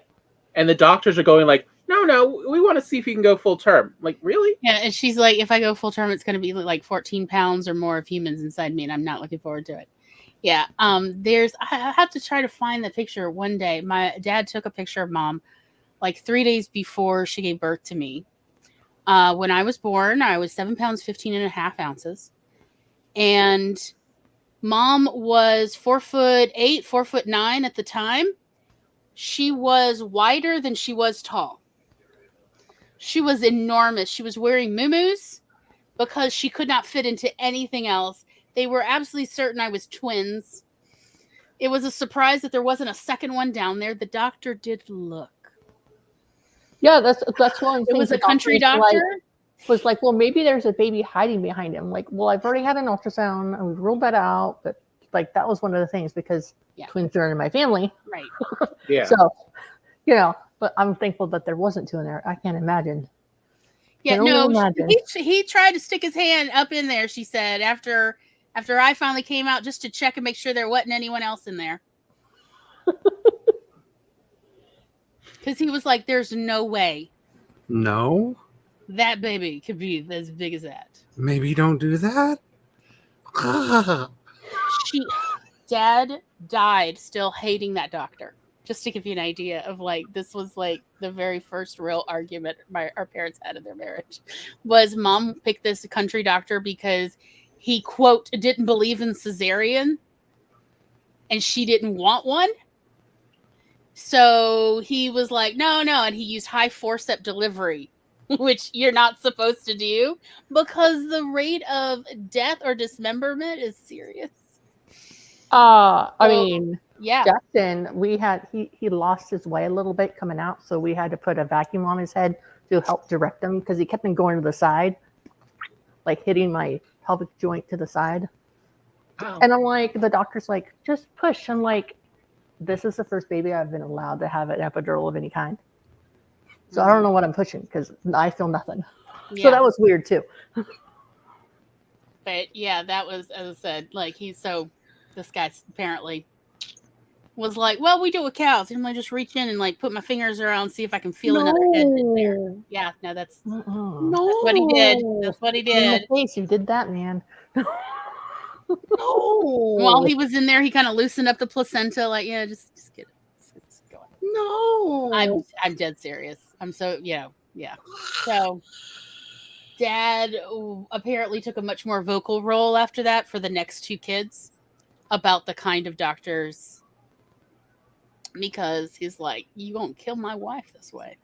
Well, I had the two girls with a midwife and water because I was told that I wouldn't be able to have an epidural because of my extensive scar tissue on the back from my back surgery.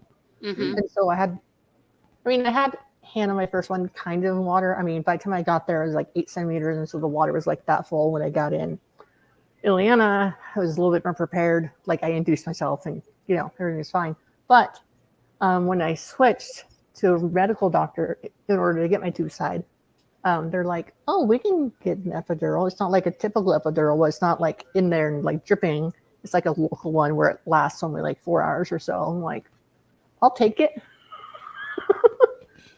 I'll take what I can get. Yeah. Yeah. The stupidest part when they were like, "Can you curve your back?" I'm like, "No, I cannot. It's fused in a straight line. So no. Work what did you got?" Yeah, deal with what you got there. Yeah. Spence says, to be honest, my biggest problem right now is I'm having the hardest time eating regularly. So I've been consistently losing weight. Not a lot, like 2 to 4 pounds between appointments, but I can feel it oozing out of my muscles. Yeah. Yeah, your body. You have 2 babies in there. I can, I'm sure there's not I much think you're room going to for need you to start expand. making regular milkshakes, babe. You're going to have to start living the milkshake lifestyle or something. I mean, real milkshakes, full fat ice cream. Not like low-cal milkshake BS. Oh, it's a smoothie. Whatever. It's a chocolate avocado smoothie. No, that is not a milkshake. Sherry's like, I want none of this. It makes me feel bodily uncomfortable. Oh, dear. I was told that's why you only tell pregnancy stories to women who've already given birth. You don't tell the pregnancy stories among women or people who haven't given birth because they can't handle the truth of the matter. This is of essentially childbirth and gestation is dangerous. It is a dangerous situation. It is nothing to scoff at. Spencer's got my epidural was the best part, even when the stern nurse made Noah sit on the floor in shame. Wait, why did Noah have to sit on the floor? Because he'd been naughty, apparently. What did he do? Did he speak for his wife? I think it's time that we all accept that all human life comes to the world through body horror. Yeah. Yeah. No, the ones who want it to drown out the problems. I just don't want it. Yeah. He was he was holding me up and got dizzy. Okay. Gotcha. Yeah. Gotta be careful locking those knees. We are born in horror and we will die, and however we do. That's why women tend to not have as much problems watching, the Alien franchise as men do. Oh yeah, men have visceral reactions versus women are like, yeah, it's called childbirth. Have you not seen how this works? That looks like my aunt so and so. This chest sucker bursts out of your vajayjay. Anyway, so I'm teasing. I'm just teasing. Anyway, so positive feminine character development. It's a thing, and you can write it too. Have we talked about Ellen Ripley? Anyway. Tom still hasn't gotten me to watch the Alien franchise, but he just trying to get her to watch Alien, and because you have watched Aliens, you just don't remember it at this point. But yeah, someone got you to watch Alien or Alien 4 because they are both very interesting maternal characters. Out of 6 movies, there's only 2.5 good ones. So I mean, it's not a lot that you have to commit to. There's a lot you can skip in there. I loved when I found out through the internet that it is actually a sizable portion of the fandom for the Alien franchise that is upset about the second movie. And I can't remember the name of the actress or the character who dies early on but she was the good character. That was the one we wanted to see fight the alien queen with Ripley. Yeah, there's quite a few. Basically, it's a Old and New Testament argument that happens. Are you down with the Ridley Scott Ancient Aliens, Van Dynegen weirdness of the story, or just it's a stupid sci-fi movie, let's have fun James Cameron camp? Like, which of these two camps are you in? Every time Ridley Scott does more story, though, it's more like, I will take the silly and fun over the hard sci-fi, because it just gets worse every bit of sci-fi he does. Oh no, he's very committed to the idea that, like, that Van Dynegen Chariot of the Gods, like, ancient aliens thing. He really, I know, it hurts every time he tries to tell more story. in real life, hurts. he believes that is the thing. They had to talk him out of in Prometheus. There was supposed to be a plot line where you learned that Jesus was a giant gray alien that they killed for not being a giant gray alien, but because he said be nice to people. Like, I'm pretty sure if a giant gray alien showed up in first century Palestine, they would have gone, giant gray alien, and killed just for that, because we humans do not like difference. Fear not, I come in peace. No. It's not that we don't like difference. We don't like difference if we can't mate with it. True. I mean, let's not forget that humans did not do as they thought. They did not kill off the Neanderthals and all the other Homo sapien type creatures. We interbred because we a thirsty species. We real thirsty. So as long as we can mate with them, we'll take that. Cherry says, I had a list of girl characters that I loved as a kid, like Mandy, Buttercup, Wednesday, Shago, Raven, number 3, all the cynical, sarcastic girls. Shigo, sorry. I know all of them except for Mandy. I'm like, wait, which one was Mandy? What series was Mandy from? I was surprised that they snuck around, and somehow I didn't know they were making a sequel to That's So Raven until it showed up on Disney Plus. Yeah, I was actually kind of surprised too. We asked, can we rail it? You're talking about the epidural, aren't you?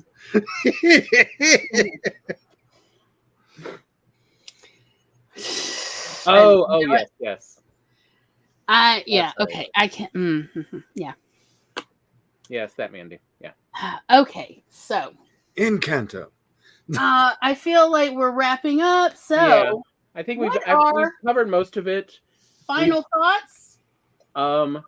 Everyone enjoy rewatching The Long Kiss Goodnight.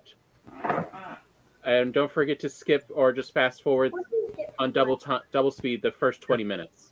Yes, because that's just poor editing. And when you write your own, remember, make it snappy. Yeah. Does anyone else have final thoughts they would like to share before we move on to the pitch for next week? Nope. Writing strong female characters or having them in our media is vitally important, but I'm glad to see that it's something that we are getting more and more and more of, in a way that hopefully we don't start taking it for granted. And I really, really want to stress this, because I know I'm always the bearer of dark queer facts, but just because we have something now doesn't mean it won't go away in future. Show your love and be careful, because the Neanderthals are out there. They're going after characters simply because they are female. And the discourse around, for example, the Obi-Wan series right now over Reva and whatnot, so much of that boils down to, but woman, why? And it's very frustrating to see that happening even now in our conversations. So yeah, please don't take for granted that we are living in some kind of a period where we're getting more of it. That Disney finally did a really good representation in Encanto. That doesn't mean that the next one is not going to go all the way back to like Sleeping Beauty. Like, regression does happen, so be vigilant. I feel like that's my new catchphrase, like constant vigilance. All right, Moody. We ready to talk about next week? Oh Lord, I am moody in a dress. Yep. It is what it is. All right. Next Monday, we're going to talk about positive masculine characters. That's right, they exist. They're real. I don't have any movies written down yet, so I can't tell you what to go ahead and start watching. I'm going to make a prediction now. None of them are played by Jared Leto. Oh, I am not going to take you up on that bet because you are absolutely right. He has got a face for smacking. I'll put it that way. Maybe somebody from Bruce Willis. Yeah, some by Bruce Willis. Mm-hmm. Like Red. Or the Forbidden movie we don't talk about from him. Wait, which I don't know which movie that is. One man's fight to save. Oh, Hudson Hawk. I was thinking of Die Hard. Written down. Die Hard we all talk about constantly. I do have one written down. I've got one written down for positive masculinity. Big Fish. Yeah. Yeah. Which I believe is streaming on maybe HBO Max right now. So if you have access. Yeah, I think so. But yeah, I would say most roles Bruce Willis had. Not every one of them, but I would say Red 1 and 2. Those movies have no right to be as good as they were. I know, I love them.